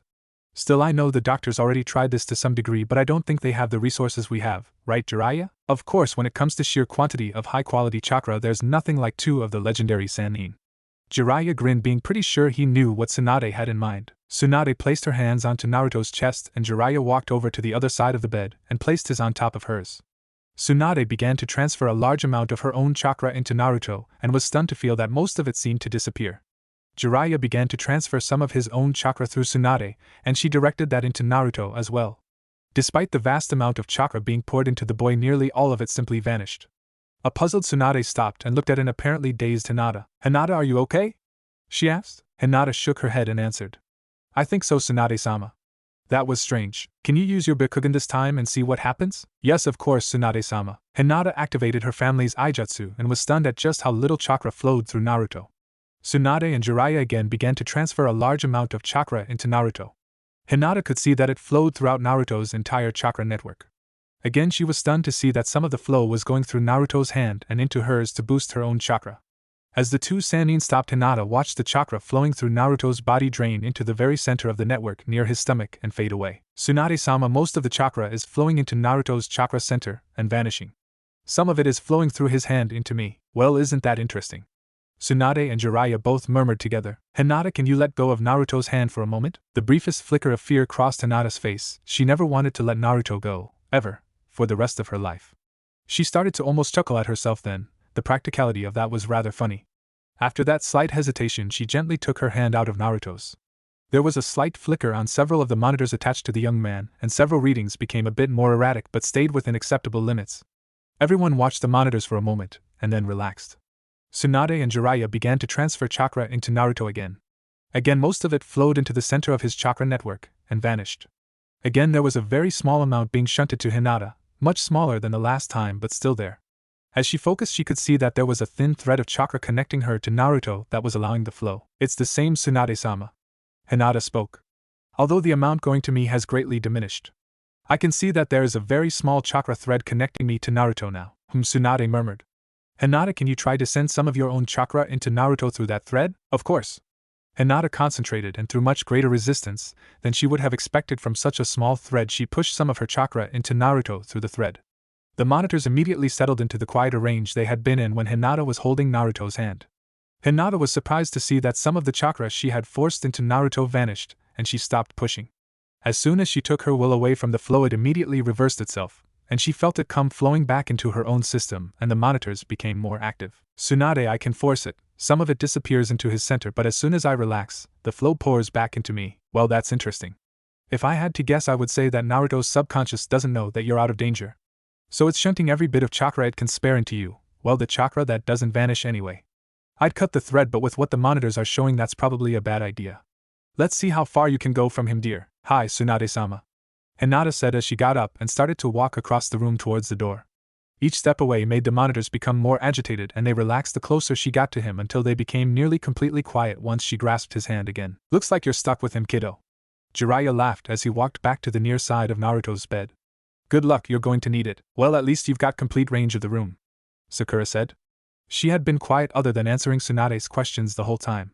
For some reason, she felt a small pang of jealousy every time she looked at Hinata holding Naruto's hand. That's the first time I've ever seen such a link maintain itself when the person who made it was unconscious, Tsunade said. Well, he does seem to be slowly getting better despite this vanishing chakra problem. So Tsunade, think it's the fox? Jiraiya asked. Probably. She looked at Hinata and then at Kakashi. Hinata, you said the fox told you something along the lines of first a Uchiha and now a Hyuga, right? Yes, Tsunade-sama. Would you be willing to try to talk to it again? She hesitated and looked at Naruto. For Naruto, I'll do anything. Jiraiya started to make a crack but got a swift elbow in the gut from Tsunade to cut him off. Kakashi, I'd like you to try to go with her. If it's something the Uchiha and Hyuga clans can do, with a little luck your Sharingan will allow you to accompany her. Of course. The copy ninja finally spoke up. If you do manage to communicate with the damn thing, see if you can find out about the vanishing chakra. The two looked at each other and nodded. Kakashi pulled up his forehead protector to expose his Sharingan eye, and Hinata activated her Byakugan. Kakashi walked over and put his hand on Hinata's shoulder, and they both stared intently at Naruto.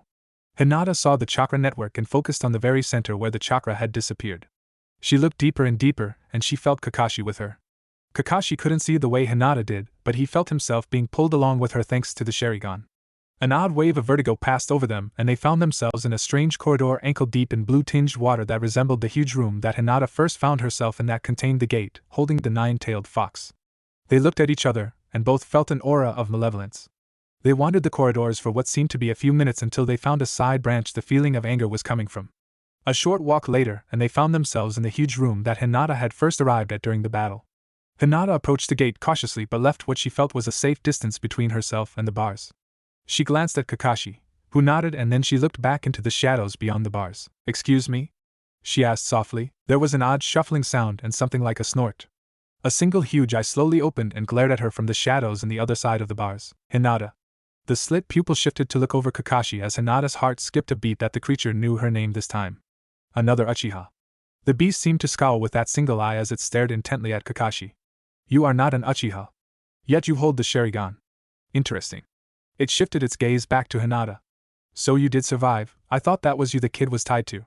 What do you want this time? She steeled herself, thinking of Naruto, and glared back the fox. Ha ha ha ha ha ha ha.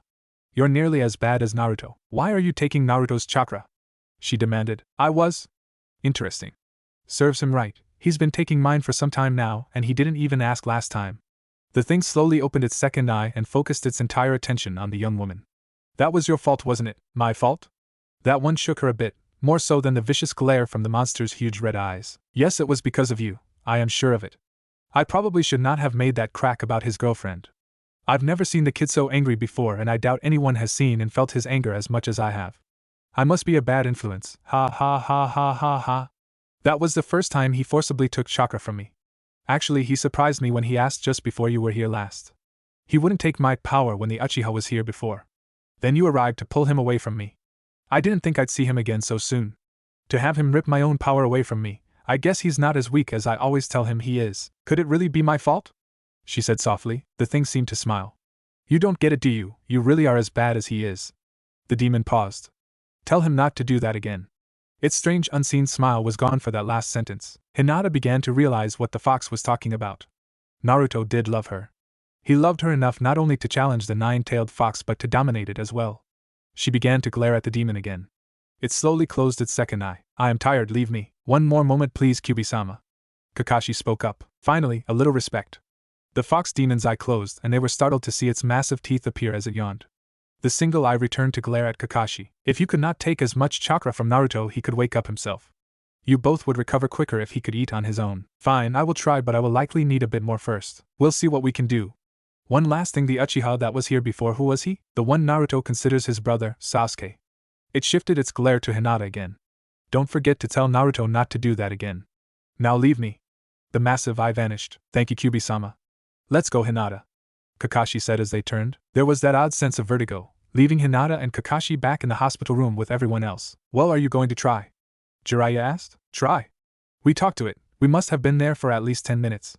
Kakashi replied to the Toad Sage. Well, it wasn't a half second out here. Hinata shuddered. It knows my name now. Don't worry about that.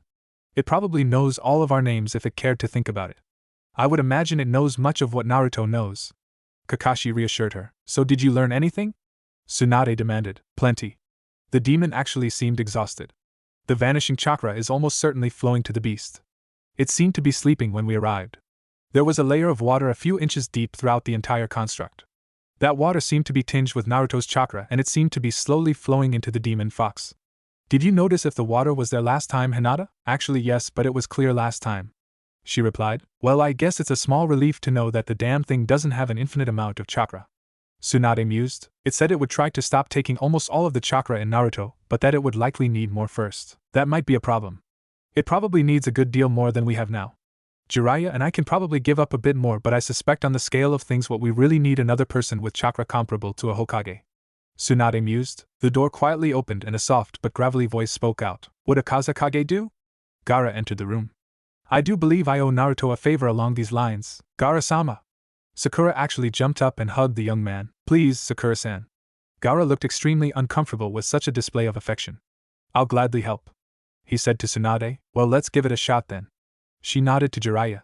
Tsunade placed her hands on Naruto's chest while the Toad Sage and the Kazekage put their hands on top of hers from the other side of the bed. Tsunade began transferring more and more chakra. After a few minutes the Toad Sage pulled back, obviously strained, causing Tsunade to stop. Whoa, I don't think I should give much more or you'll be putting me up in the hospital as well. Hey, could you guys keep it down? I'm trying to sleep here. Naruto muttered as he slowly opened his eyes. I do believe that makes us even, Naruto, Gaara said with a very rare smile. What? Gaara?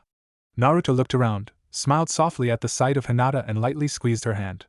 Wow, quite a crowd. It didn't take long for the whole assembly to head out of the hospital.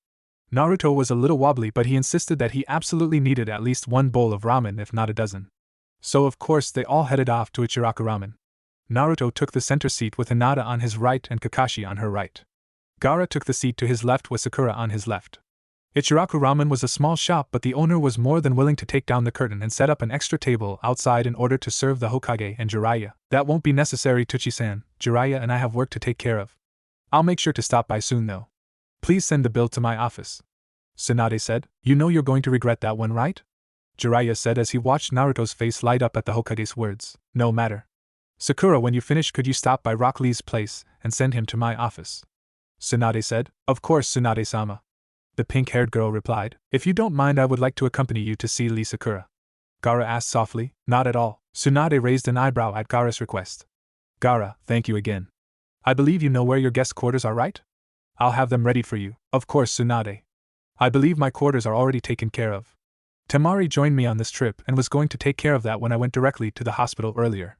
Gaara said to Tsunade. Naruto, Hinata and Kakashi, I'd like to see you three as well, say about 2 hours after you finish eating. That should give you two a chance to clean up and change. Kakashi can keep an eye on the two of you for another few hours. Hinata, when you stop by your home and see your father, tell him I'd like to see him as well, at his convenience.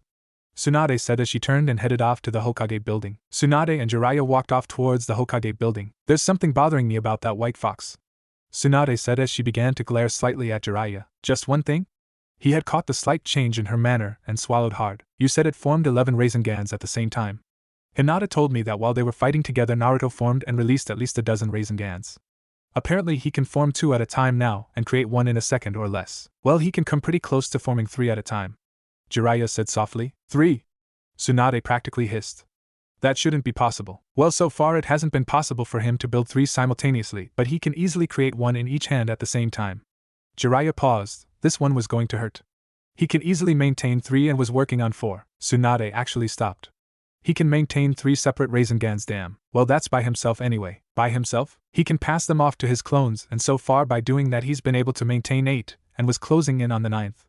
I suspect that with Kakashi's new learning technique it won't be long before Naruto goes way past 8. Do I even want to know what he's been doing with all these Raisengans? Probably not. Jiraiya winced after saying that once he saw the daggers Tsunade was looking at him. With a deep sigh he continued. He juggles them. Juggles? Like some sort of circus clown? Are you telling me that one of the most powerful techniques developed by the 4th Hokage has been reduced to some sort of sideshow toy for Naruto? Tsunade was beginning to get red as her anger built. Well, I wouldn't say that. Jiraiya mused. He was working something out in his head, I think. He wouldn't tell me what it was for though, but I suspect it was to counter something he had run into somewhere along the line. I believe he once said something along the lines that his goal was to be able to maintain 9. Besides, it's probably my fault that Naruto doesn't hold the Rasengan in such high regard. Since I've taught it to him, I've encouraged him to use it for just about anything he can think of. Although the Rasengan requires a high degree of raw chakra control, Naruto was always a little lacking in fine chakra control. So I figured the more he used the Rasengan for anything he could think of, the better off he would be. Great, that was probably the basis of that Rasengan ring the Naruto fox made. Kakashi and Yamato taught him chakra wind nature manipulation to add the element of wind to that thing, and somehow in a way that nobody understands he tossed in the element of water. I guess he could have somehow drawn on the 9-tailed fox for that, although I always thought the fox had more of an affinity to fire. I hope to God he didn't pick that up from that one time Yamato combined a water attack with Naruto's Futon Rasengan when they recently fought that Kakuzu freak. Tsunade fumed. Basically, under the right circumstances, Naruto could destroy nearly all of Konoha with that. That's one way of looking at it. Jiraiya answered. Tsunade scowled at him. You have another? Remember, the very center of that area was untouched. Konoha is basically a segment of a circle. If he could control that, the entire village of Konoha would have an ultimate defense that the world has never seen before. Jiraiya, there are times I really hate you. Tsunade fumed even more. Gaara, thank you for helping me out back there. Naruto said. I couldn't very well stay in your debt when I had the opportunity to even the score, now could I? I guess so. Naruto said with a pout.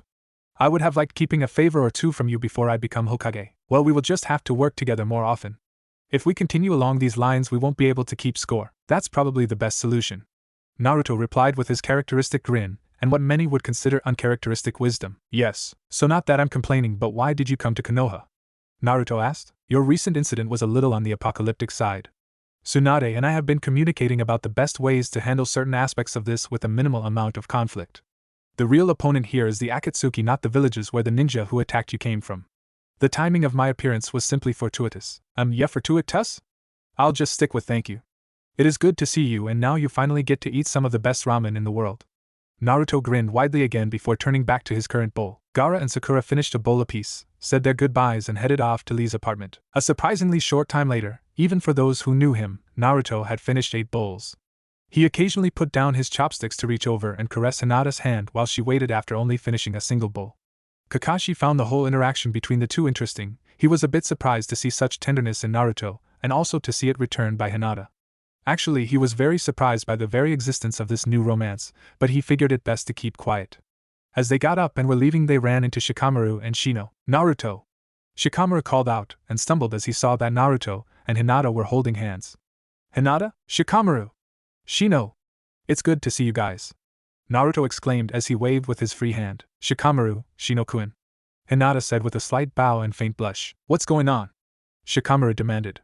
You two were in the hospital for like a week, and you were not only in the same room, but they weren't allowing any of us to visit. Other than Sakura, that is, and she wouldn't tell us anything. We're pretty sure that we just saw her near Lee's place a few minutes ago, and it looked like she was with the Kazekage. The hospital was most concerning.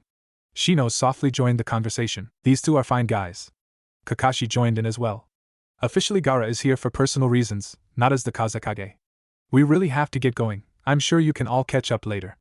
Naruto, Hinata, come along, you really don't want to keep the Hokage waiting, now do you? Naruto looked up to his sensei and scowled. He couldn't prove it, but he just knew that Kakashi had a slight grin on under that mask. Sorry guys, Kakashi-sensei is right, we've got to run. We'll catch up with you as soon as we can. Naruto said. With that, Naruto, Hinata and Kakashi headed off. That was interesting. Shino said in his quiet manner. Interesting? I'd say that's an understatement. When did Naruto and Hinata become a couple? Something really weird is going on. Shikamaru muttered. Kakashi led them off to the Hyuga residence. He figured it'd be best to get the hard part over with as soon as possible. He quietly observed the two as they walked down the street holding hands. As they got closer and closer to the Hyuga manor, he took note that Hinata was becoming obviously more and more tense. There seemed to be a slight delay for each degree of apprehension Hinata achieved before Naruto also became slightly more tense himself. Kakashi wondered if Naruto was being affected by Hinata's agitation, or if he was simply nervous on his own. Hinata seemed hesitant at the front door herself, but in the end steadied herself and pulled the bell cord. One of the servants almost immediately opened the door for them, and seemed a bit taken aback by the three of them. "Shizu, could you please direct us to my father, please?" Hinata asked the servant. "Of course, he is in the training area, thank you." "Kakashi-sensei, this way please." She kept her grip on Naruto's hand, giving him no option other than to follow. It didn't take long to wind their way through the manor, and find her father practicing with her cousin Niji. "Excuse me, father." Hinata spoke, causing the two to stop. "Ah, Hinata, it is good to see you out of the hospital."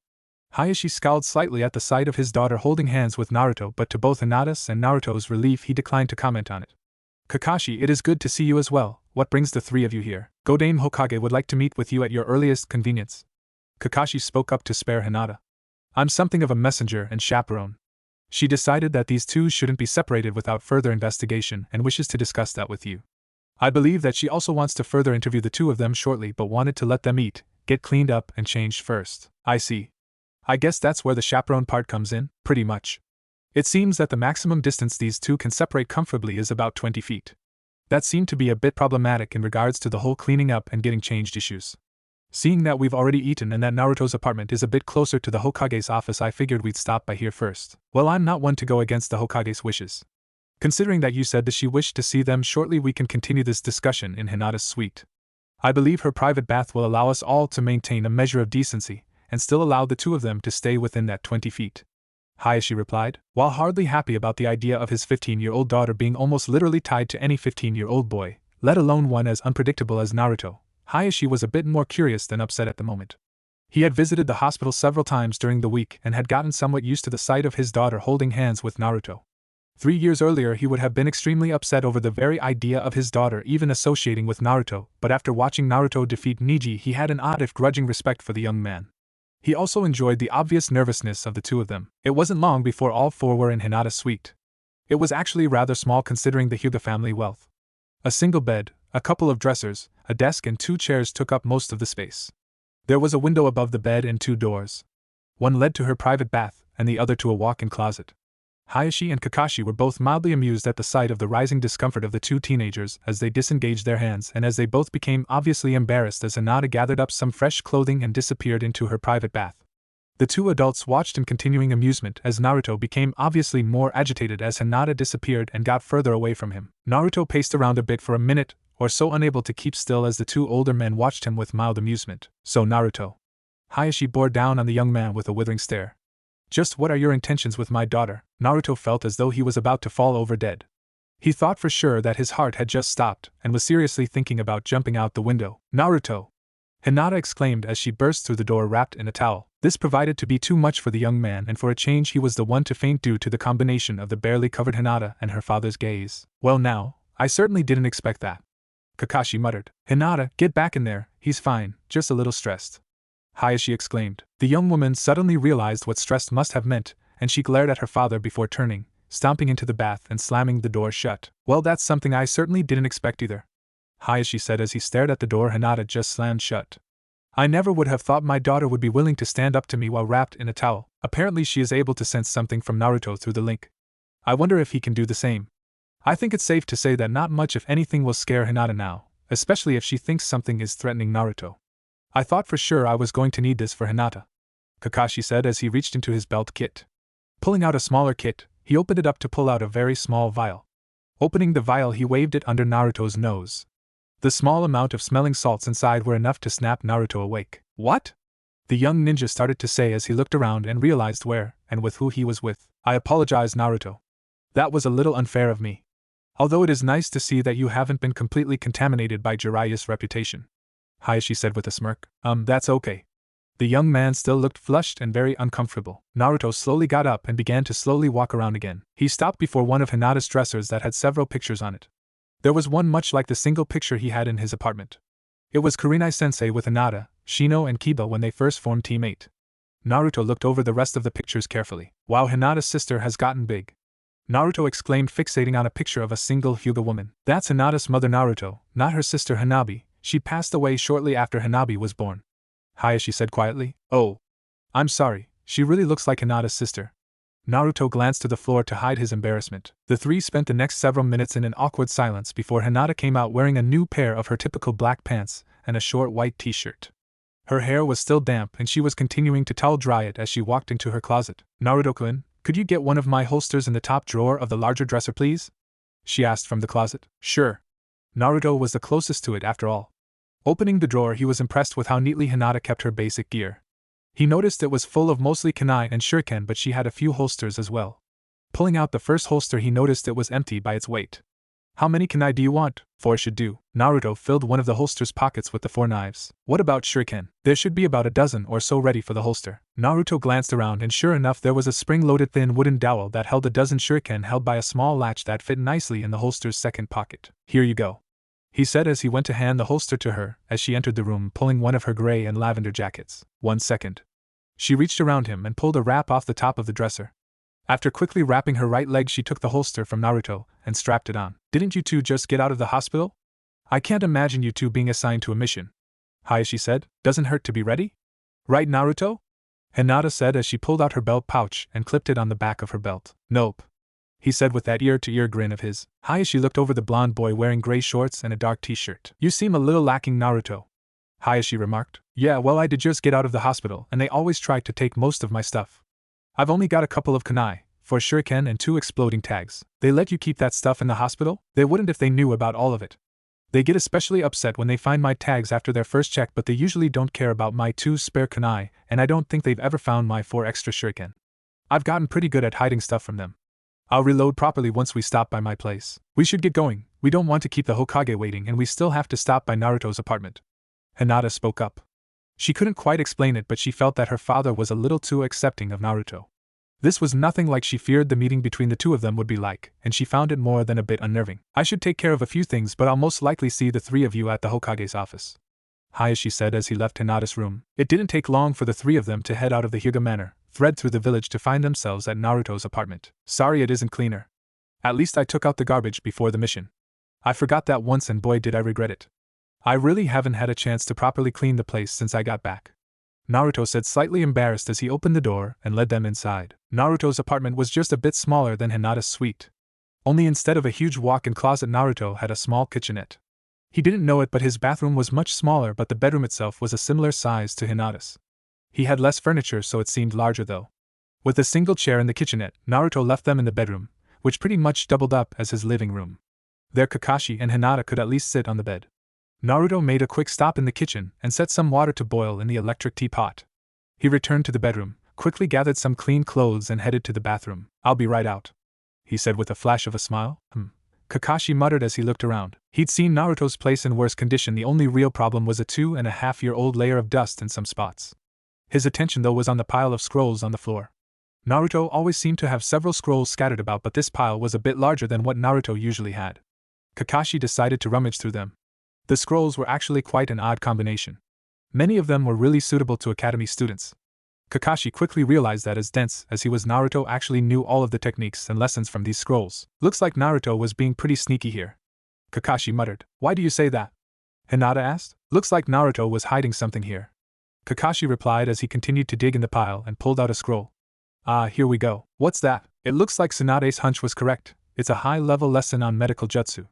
Kakashi continued to root through the pile and pulled out 3 more scrolls. So Naruto really was trying to teach himself medical jutsu. "Looks that way." Hinata looked around, glancing at the single picture of Team 7.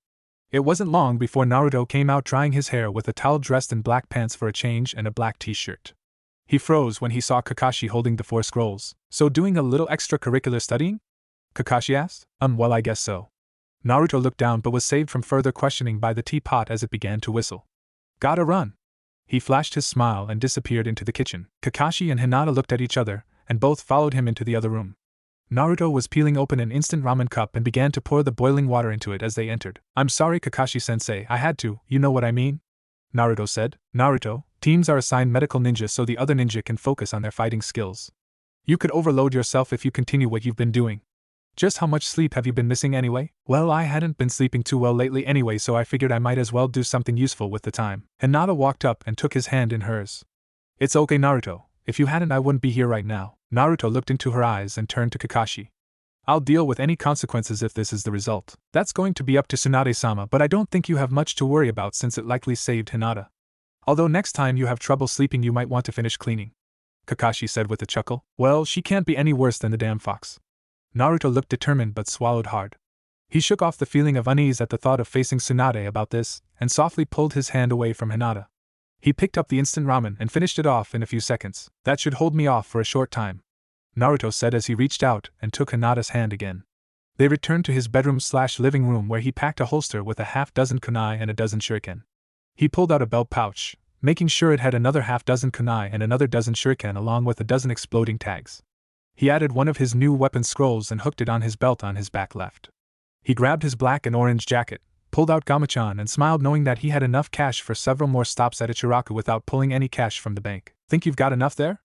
Kakashi said with a smile. I hope so. If she's really angry I might need a lot more tags. With that all three laughed and headed out to the Hokage Tower. Naruto and Hinata hand in hand along with Kakashi who had the pilfered medical scrolls. Naruto, Hinata and Kakashi entered the Hokage's office. Naruto and Hinata were still holding hands.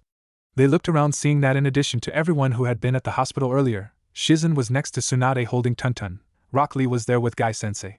Hayashi was there with an elder Hyuga. Temari was there standing near Gaara who was having a quiet conversation with Rock Lee.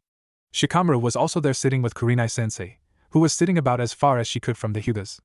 Even Iruka-sensei was there, although he seemed quite subdued by the sheer number of people and who some of the people were in the room. Gee, I thought we had a crowd back at the hospital, Naruto said as he entered. Naruto, Hinata, we've got something of a problem here, Tsunade said. We?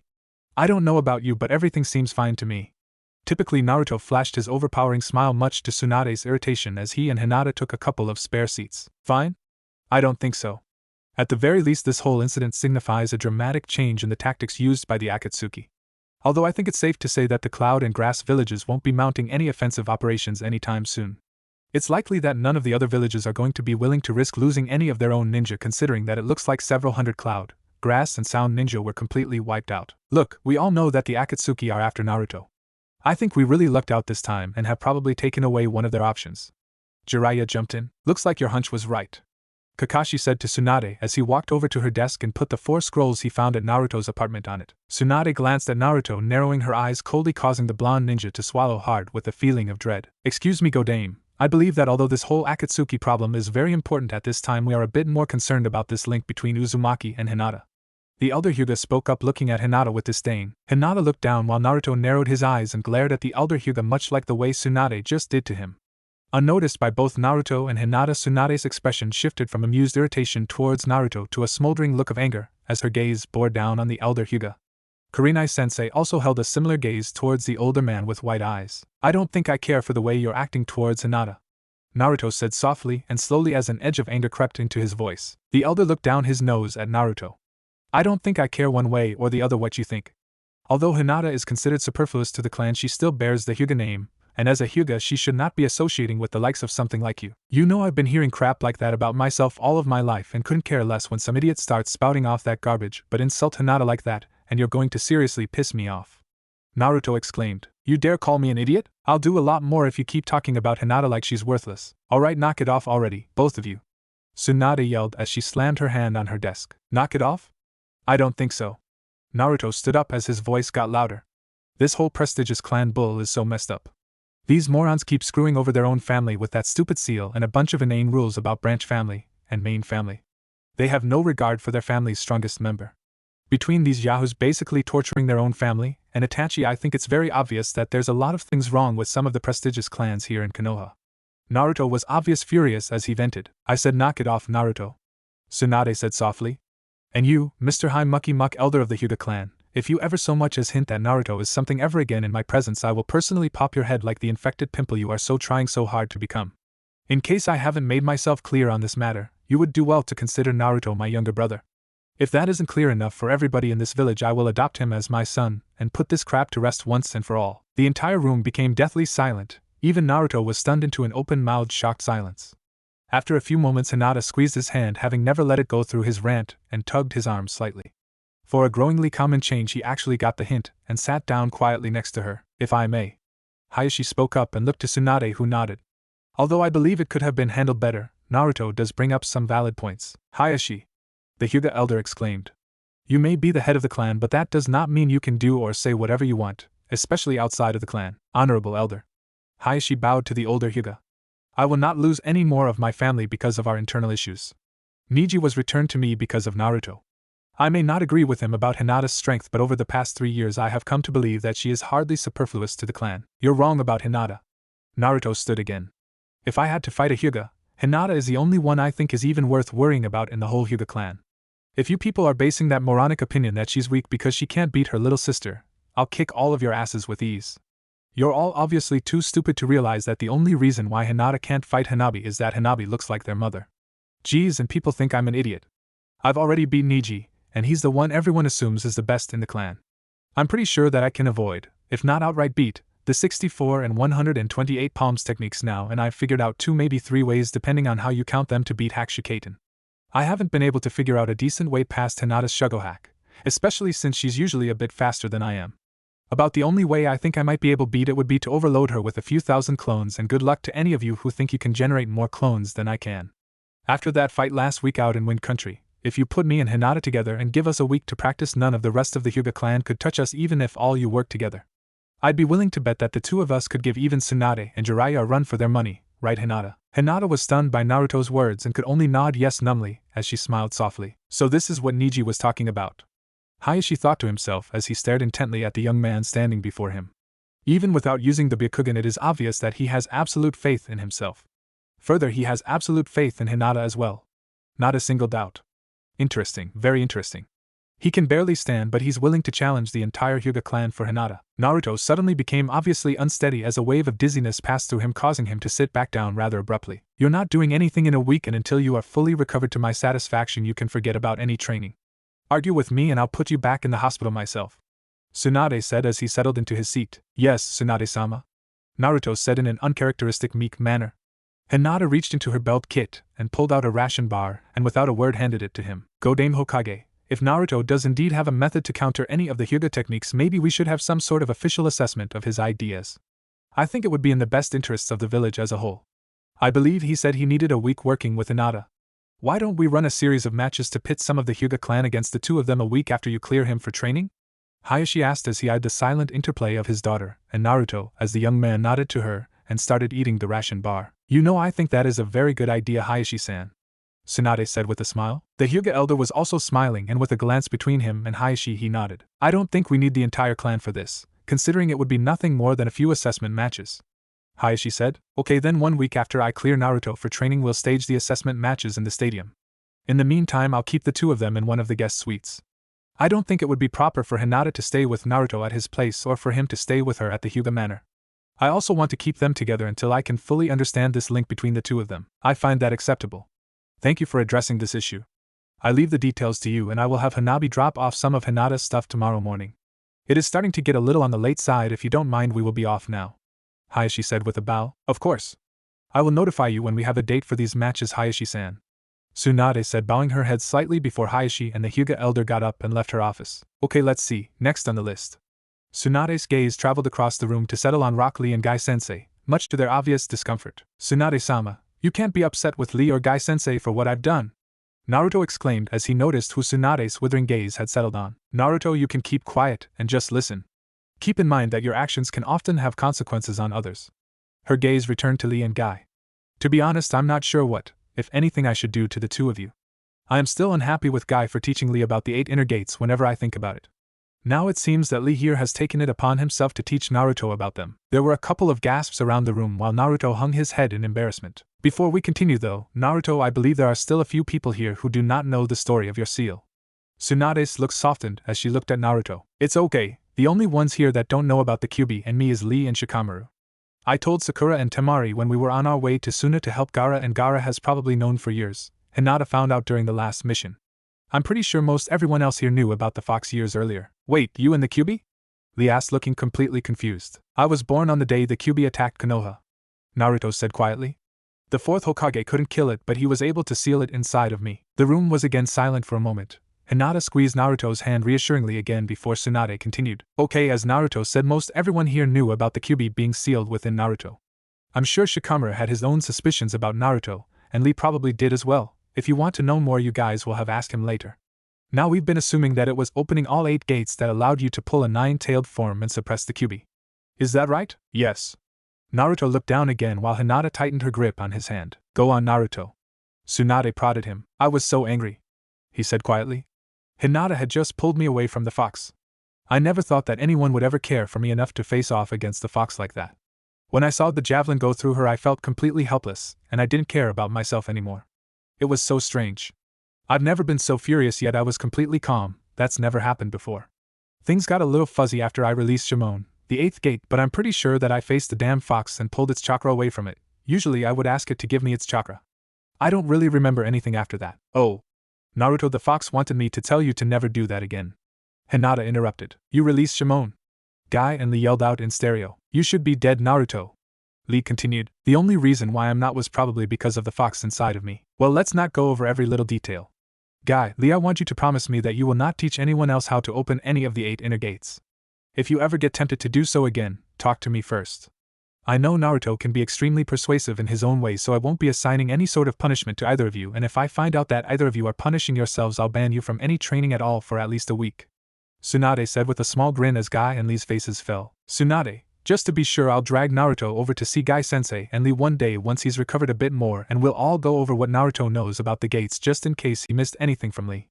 Naruto has been pushing things a bit lately, and even though he managed to open all 8 gates, there is a good chance that there are things he's not fully aware of. Kakashi said. Okay, we'll go with that. Guy, Lee, you can go. Thank you, Godame-sama. The 2 green-clad ninja cried out while they nearly tripped over each other in their rush to get out of Tsunade's office. Although Lee did manage to flash a smile to Naruto coupled with an expression that Naruto just knew meant that Lee was going to really grill him about his opening all 8 gates. Is it me, or are they talking in stereo more? Naruto asked to nobody in particular. Tsunade's gaze settled on the 4 scrolls Kakashi had left on her desk earlier. About these. Tsunade's cold, calculating stare was back and focused on Naruto.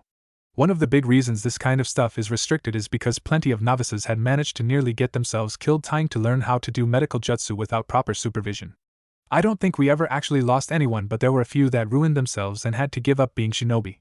In your particular case, you've got so much chakra, I'd worry more about anyone you actually tried to treat with whatever bizarre medical jutsu you've come up with.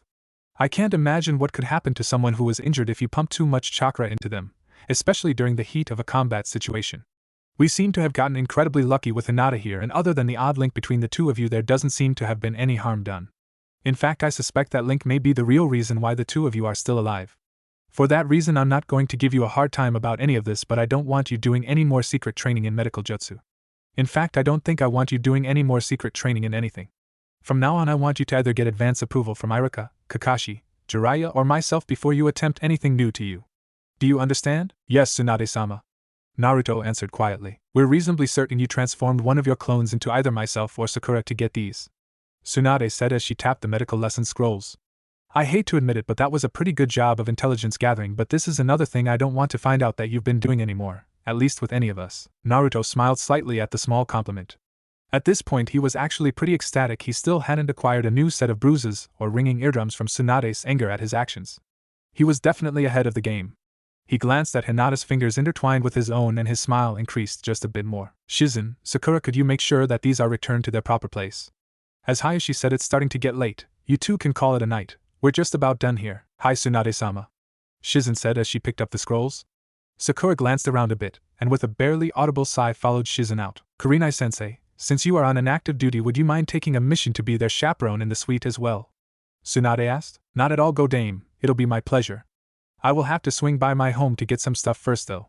Kurenai answered. That won't be a problem. Take Shikamaru with you to carry everything. It'll do his lazy ass some good to do some honest work. Temari snickered at that line and Shikamaru decided it wasn't worth even commenting on. He simply sighed in resignation. Tsunade, Temari and I should get an early start home tomorrow. I don't think there's much else we would need it for here. Please keep us of any new developments. Thank you for allowing us to be here for this. It was quite interesting. It's nice to see that other villages have similar family issues as we do in Suna. Gaara said before getting up and turning to Naruto. Naruto, please take care. I'm happy that you managed to surprise them once again, but I doubt the Akatsuki will give up on capturing you and Kyuubi. I don't think it would be good for the whole world if they succeed in capturing all of the tailed beasts. I don't have many people I consider real friends, and in many ways you were my first friend, so again please be careful. Gaara, I haven't said this in a while, but believe it. They're not taking me down, and they're going to regret even trying.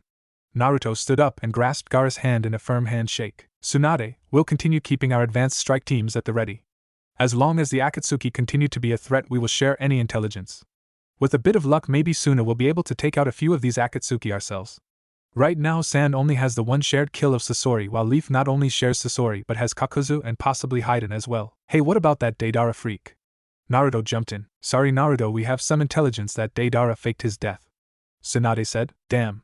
I'm sorry Gaara, I really wish we had gotten that one for you. Don't worry about it. That just means that I still have a chance to return the favor of my death to that one myself. Gaara's normally reserved expression briefly flared with an expression of incredibly cold malice. Gaara, Tsunade and I talked about this earlier, and I'm going to see about splitting my intelligence network's communication lines so that much of the raw information goes to Suna as well as Konoha. Hopefully that will increase the odds of catching some more of the Akatsuki with their pants down. Jiraiya joined in. Thank you Jiraiya, it will be much appreciated. Gaara answered. Tsunade looked at Naruto and sighed.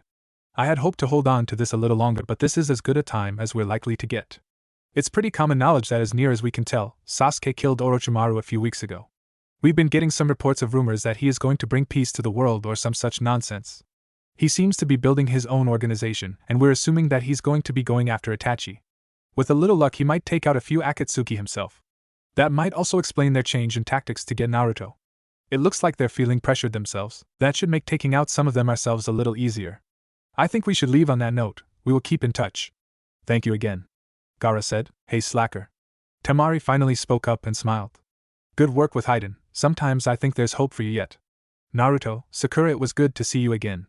Hopefully we'll finish this business soon, and we'll be able to spend some time during one of our visits. Hold up a second Temari, Gaara. Kurenai and I will accompany you to the guest facility. It's on the way to Kurenai's home. Shikamaru said as he got up and nodded to Tsunade. Wait a second Kurenai. Tsunade said as she rummaged around in her desk. Here's a key to the third suite in the guest facility. Hinata, Naruto, I'm sure Shikamaru will have me back shortly, so I'll see you both in a little while at the suite.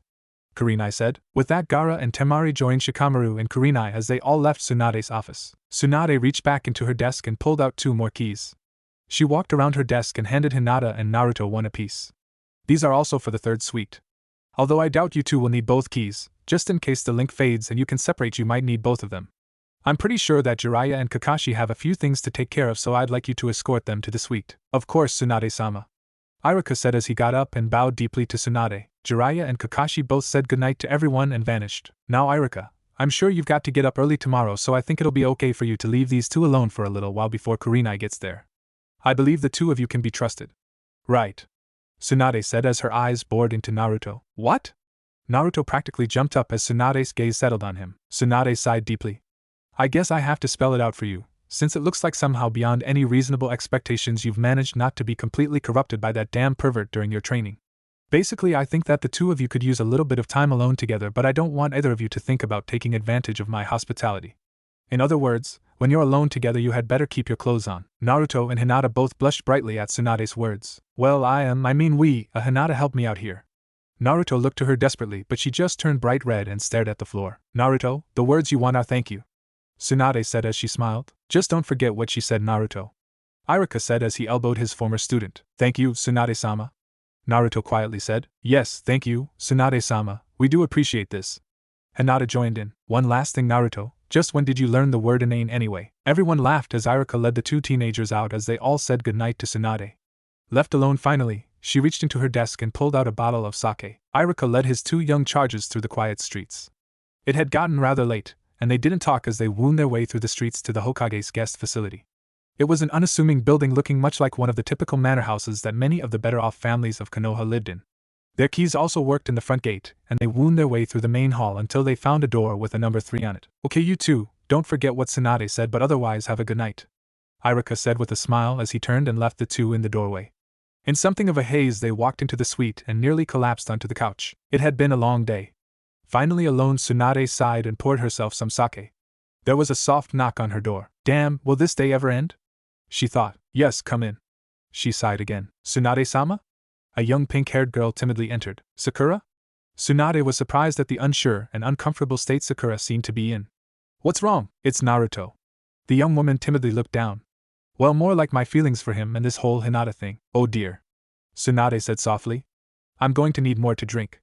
She thought as she polished off the first cup of sake and poured a second. I'm not sure about anything anymore. Sakura, I thought you looked at Naruto like a brother? This new relationship with Hinata shouldn't bother you. I know, and I feel horrible about that too. It's just that every time I look at the two of them I feel jealous. Since he came back I've been getting closer and closer to Naruto, and I was sometimes starting to think he wasn't anywhere near as bad as I remember. Granted, sometimes I thought he was much worse, but considering what I've heard about Jiraiya-sama I figured it's amazing he isn't ridiculously worse. He even started to look cute to me sometimes, well, when he wasn't annoying me anyway. What about Sasuke? Oh. The young woman blushed. I don't know anymore. 3 years ago I would have done anything for Sasuke. She hesitated. I even asked him to take me with him when he ran off to Orochimaru. I didn't care about anything else, I loved him so much. Tears began to well up in Sakura's eyes. That bad? This one surprised Tsunade. When we caught up to him a few months ago and I first saw him, all those feelings came rushing back to me. I felt even more attracted to him than I remembered. I couldn't see anything else but him and I was completely paralyzed for a few seconds. But then I thought he was going to kill Naruto and I got so angry. I was going to stop him if I had to kill him myself. I began to think that even though he was obviously right there in front of me, that the Sasuke I loved died long ago. Naruto has become one of the best friends I've ever had. He's always had a crush on me going all the way back to our academy days, but I always thought of him as annoying, well, annoying at best anyway. But despite the fact that he thought he was madly in love with me, I'm one of the big reasons why he's so desperate to bring Sasuke back. You are? Oh, that's right, he promised you he would, didn't he? Yes, at first I thought it was just Naruto being Naruto, but over the years he was gone I realized that he really loved me. So much so, that he'd give up his own feelings for me just to make me happy, even if that meant I was going to be with someone else. You can't latch on to that type of love in Naruto, at least not now. When it comes to his friends he loves all of them that way. It's not something he's likely to admit to anyone though. I'm not sure I'm going to be able to help you here, Sakura. I know, but I had to talk to someone about all this and I didn't think any of the others would be very understanding.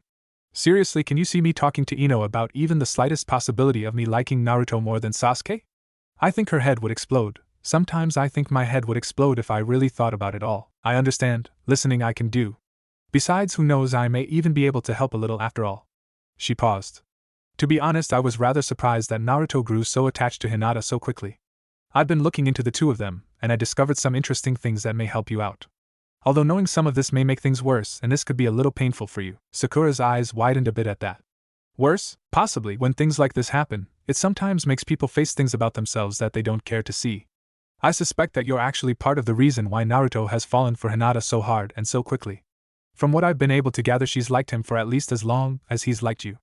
I suspect that at least since that promise he made to you, a small part of Naruto stopped thinking about you in a romantic manner, if it hadn't started even sooner. I think it could have started when I first came back to Konoha, when I healed Sasuke from the effects of being attacked by Itachi. Naruto got a front row seat to your extremely emotional response to Sasuke waking up. You probably didn't notice, but he actually backed off and left the room. Of course, he seemed to quickly jump back to his normal self as he then proceeded to bully me into seeing Lee immediately. On most levels he probably still loved you and most of him wanted to be your boyfriend, but deep down a part of him felt that you and Sasuke belonged together. So are you sure you want to know more? I think I'd rather know than not. It may hurt, but I'd rather understand. Tsunade smiled softly at her apprentice. Well, going back over the years, it's pretty obvious that you were especially brutal to Naruto's feelings. Kakashi even mentioned it in his first assessment report on Team 7. I sometimes think that we're all very lucky that he didn't take you treating him as if he were some sort of nasty thing that you didn't want in your life in a different way. Sometimes that kind of treatment can cause one person to start hating the other, but Naruto simply doesn't work that way. You can hurt Naruto all you want, and it simply doesn't bother him. Hurt one of his friends though, and it's a much different story. The fact that he doesn't hate most of the village after years of similar treatment is amazing and is probably one of the reasons why he never hated you, no matter how brutally you turned him down. No matter how many times you rejected him, he just kept on hoping and trying. It's not like I have to say yes every time someone asks me out. Sakura said quietly. No, of course not, but there are better ways to turn someone down than the way you usually treated Naruto, no matter how annoying they may be. Tsunade felt bad at the sight of Sakura slumping down at her words. You're right, Sakura said in a very small voice. Now I had to really look, but it seems that the few times Hinata and Naruto interacted, she was the complete opposite. He quite possibly never realized it. At least not consciously, but as near as I could tell, she pretty much always supported him. I think she was the only girl in your age group to do anything at all along those lines. If she hadn't been so shy, she probably would have caught his attention much sooner. That first Chunin exam you all took years ago was especially interesting. There's some video from the matches that was revealing. You know, he cheered both of you on. In fact, I suspect that it is because of Naruto that both you and Hinata fared as well as you did. But I drew a tie against Ino, and Hinata was totally dominated by Niji. Yes, that's true, and I talked to Kakashi about that. Seems that if it weren't for Naruto you would have lost completely. not tied. It also seems that Naruto is the one who triggered Hinata's fierce determination to even face Neji at all. Also, after Hinata lost, Naruto jumped down to check on her, and it seems that he pretty much vowed to beat Neji because of her. I don't believe you got that much attention from him at the time. Sakura blinked in shock, she had forgotten much. I don't know, another fight was going on when I woke up and Naruto was watching it. I forgot that he leapt down for Hinata. The really funny thing back then though, was that a month later, Naruto actually beat Neji. That was the first time he was able to intentionally draw on the Nine Tails' power in a fight, you know. He freaked out quite a number of the older people here at the village with that one from what I heard. What's truly amazing though is the effect that had on the Hyuga family. Because of Naruto, Hinata's father Hayashi was reconciled with Neji over the death of Neji's father, who happened to be Hayashi's twin brother. In fact, the Hyuga family has been working on making some rather major internal changes to prevent any further tension between the main and branch families, all because of Naruto. Although I doubt they'd ever admit he was the catalyst for that, and what we saw tonight is a pretty strong indicator that there is plenty of friction over whatever changes are going on. After Naruto's conversation with Hayashi earlier, I'm expecting some more interesting stuff in the future for the Hyuga family. You don't actually expect him to be able to take on any of the Hyuga and win, do you? I mean, sure, he beat Neji years ago, but I don't know if he could do it again. Sakura, you of all people should know better than to ever underestimate Naruto Uzumaki. If he's claiming to have 2 or 3 ways to beat the best Hyuga techniques, it wouldn't surprise me if he really had 6 or 7. Sakura's eyes widened. You believe him? She paused for a moment, and looked down shamefully. You're right though, I should know better. Sakura, just keep in mind that no matter what, these days I would never bet against Naruto. Getting back to our new couple, from what I've been able to gather, Naruto and Hinata had a brief encounter before his match with Neji. Seems that Naruto was actually feeling unsure of himself before the match, and Hinata re-inspired him. All of that really doesn't seem to be enough to explain what's happening now between them, Sakura said quietly. To be brutally honest, it shouldn't be, Tsunade said. Even when you factor in an additional half-dozen missions or so that Naruto and Hinata went on together before he left with Jiraiya, there just doesn't seem to be enough to justify how strongly Naruto feels. The only seemingly solid explanation is that over the years Hinata was the only girl among your peers that showed any sort of positive interest in Naruto. Granted, she was often incoherent in front of him, even fainted because of him a few times, and he was too clueless to know why. Couple that with Naruto's own history of loneliness, and a lot more becomes possible. Well, once she got through his thick skull anyway. Tsunade paused and looked at her depressed pupil. This next part was going to be especially hard on the young woman. Sakura, this is going to be a bit more painful, I'm afraid. That's okay. I want to know. Please don't feel like this is your fault. It's not, but you are a part of it. I understand, please go on. Well, that mission when you saw Naruto change into a 4-tailed fox form was especially hard on Naruto. I know from Yamato's report that you tried to shield Naruto from the knowledge that he was the one who hurt you, but Yamato felt that Naruto needed to know that he was the one who was really responsible. Also, during his training with Jiraiya, a similar incident occurred and Naruto almost killed Jiraiya. Having hurt a second person of the people closest to him was severely depressing Naruto. That's on top of the depression he had been feeling about not being able to rescue Sasuke after you guys encountered him and Orochimaru. You'd likely never know it, but he had gotten to the point where he was starting to even lose his appetite. Tsunade paused to let Sakura absorb all of that before continuing. It's my understanding that the subject of his old feelings for you recently came up. I believe that he had been flipping between seeing you as a romantic interest and seeing you as a sister. He apparently decided that you would never love him romantically, even if your feelings for Sasuke changed. He then came to the conclusion that nobody should love him like that because he was afraid of what might happen if the damn Nine Tails took him again. It may very well be the only thing Naruto has ever truly given up on in his entire life. At least I hope it is. Not so much that he gave up on you, but that he gave up on all love in a romantic sense. Between that belief and the seemingly mere act of surrendering to that belief, Naruto was not doing very good. Sakura's eyes grew wide. That's terrible. How can anyone ever think that about themselves? Actually, Sakura, it happens quite often in this world. Granted, I doubt anyone other than Naruto has the pressures he does because of the nine-tailed fox. The way things were going, Gaara would have, but now that he no longer holds Shikaku, that no longer applies. Well, during the recent battle, Naruto not only went into his 4-tailed state, but took it a step further and went to 5 tails. This not only happened in front of Hinata, but because of her Byakugan she was able to face and challenge the fox demon. Somehow she was then able to pull Naruto out of the 5-tailed state. Oh my, that's what he meant earlier, Sakura said softly. Also, as of now, Hinata was the only precious person, as the 4th Hokage would say, to Naruto, who has really encountered him in the 4-tailed state that wasn't hurt. Yamato is close, but he simply hadn't known Naruto long enough to matter when Yamato witnessed his 4-tailed state. Kakashi has only seen a few glimpses of Naruto's Kyuubi state during training and during the mission to rescue Gaara, to my understanding. Add in the fact that she stood up to the demon to pull him away from it, and the desolate loneliness he was feeling romantically, along with what little past they do have, which was unfortunately a lot for him. It was simply a good combination for Naruto to simply dive in without looking back. You know how he gets. Yeah, I know, Sakura said before her voice dropped to barely a whisper. He's never going to let her go, is he? That much I think is safe to say. I pity anyone foolish enough to even attempt to separate those two now. Naruto stood up to Gaara, transformed as Shikaku to protect you, Sasuke, and everyone in the village. This time around he dominated the Kyuubi and took its full power because of Hinata. Hinata now, well, you could probably tell after the earlier meeting, but let's just say that she's had some family issues and in some ways was as desperate as Naruto. After she stood up to the damn fox itself and pulled Naruto away from it, I seriously doubt anyone could possibly intimidate that girl now as far as Naruto is concerned. I'm not sure if you've noticed, but the stutter she always had around him is completely gone now. To have him finally notice her in a way she quite possibly had dreamed of for years is far more than she probably ever hoped for. We have two people who are falling madly in love with each other that have survived challenging an actual demon for each other. I don't think either one of them is ever going to let the other go now. I guess I'm going to have to learn not to be jealous then. That's probably a good idea. One more thing. Tsunade paused, giving Sakura a rather intense stare. Is there anything going on between you and Gaara? What? Me and Gaara? Oh. You mean that hug earlier, don't you? No, there's nothing between us. I guess I was just feeling confused about Naruto and Hinata. Good. Don't take this the wrong way, but I don't think it'd be a good idea for Gaara to develop any romantic ties to any of the women here in Konoha. He's become quite popular among the younger people of Suna, especially the girls apparently. If he were to acquire a girlfriend from another village, it would likely cause riots in Suna. Gaara is probably going to have problems nearly equal to Naruto romantically speaking. I don't think he needs any Leaf Village girls, making that problem even worse. That's not even going into the fact that he's the Kazekage. The Sand Village Council would probably have a collective seizure if Gaara found a girlfriend here. I'm sorry, I wasn't thinking, Sakura said quietly. That's quite alright. You and I have a very close relationship, and you are close to Gaara too, well, as close as most people have come anyway. You just have to remember that our jobs as village leaders often make relationships of all sorts difficult. Considering the company and location when you hugged Gaara, I wouldn't worry this time, but just remember he's the Kazekage when he's out in public. Also, don't dare do anything like that when you're visiting Suna. The young women there will probably kill you for it. If you're lucky anyway. Yes, Tsunade-sama. Okay, it's late, and we've all had a long day. You should head home and get some sleep.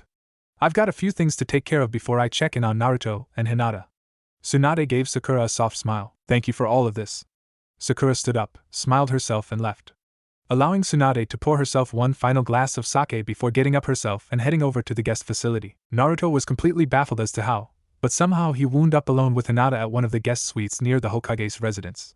In many ways it was similar to the suite they had stayed in at Suna. Iruka had escorted them to the suite, but he left pretty much as soon as the door was opened. It had been a long and exhausting day, even if he had been unconscious in a hospital bed until some fuzzy time in the afternoon. He was sitting on the couch with Hinata and they were both semi-dozing as they softly held each other's hand. Hinata? Yes? She looked up and he thought he was going to lose himself in her eyes. He shook off the almost dizzy feeling. This was important. Possibly the most important thing he could say to her at this point in their relationship. Remember before the Chunin exam years ago when we talked before the finals? Of course I do, Naruto. Well, remember that I told you that I act tough all the time because I'm embarrassed about how I screw up all the time? Of course, I told you how it was really inspiring to watch because you make mistakes and have the guts to get back up and try again. I still consider that true strength. Hinata replied as she continued to look into his eyes. If you keep looking at me like that, I'll never be able to finish, Naruto said as he leaned over and with his free hand tousled her hair a bit before he got very quiet and serious. I'm scared, Hinata. He squeezed her hand slightly. I don't want to do anything that will screw this up, let alone screw it up all the time like I screw everything else up. I don't know anything about being a boyfriend or whatever it is I am with you now. I'm so scared that I'm going to mess up and lose you. I've never been so afraid of anything so much before. Even the times during a mission, when I was afraid I was going to die, it was always quick. This fear seems like it's going to last forever. I understand, Naruto. If it helps, you should know that I don't really know what I'm doing either. I never really talked to any of the other girls about stuff like this. They all thought I was strange because I liked you the few times it came up. We will get through this. At the very least we can work together on it, right? Of course, I never want to let you go. Naruto gathered his courage. So does that mean that we are actually boyfriend and girlfriend now? Hinata blushed slightly but smiled. Yes, silly, what else would you call us? All traces of her typical stutter when talking to him had vanished, he noticed. I don't know, I've never had a girlfriend before or anything like that.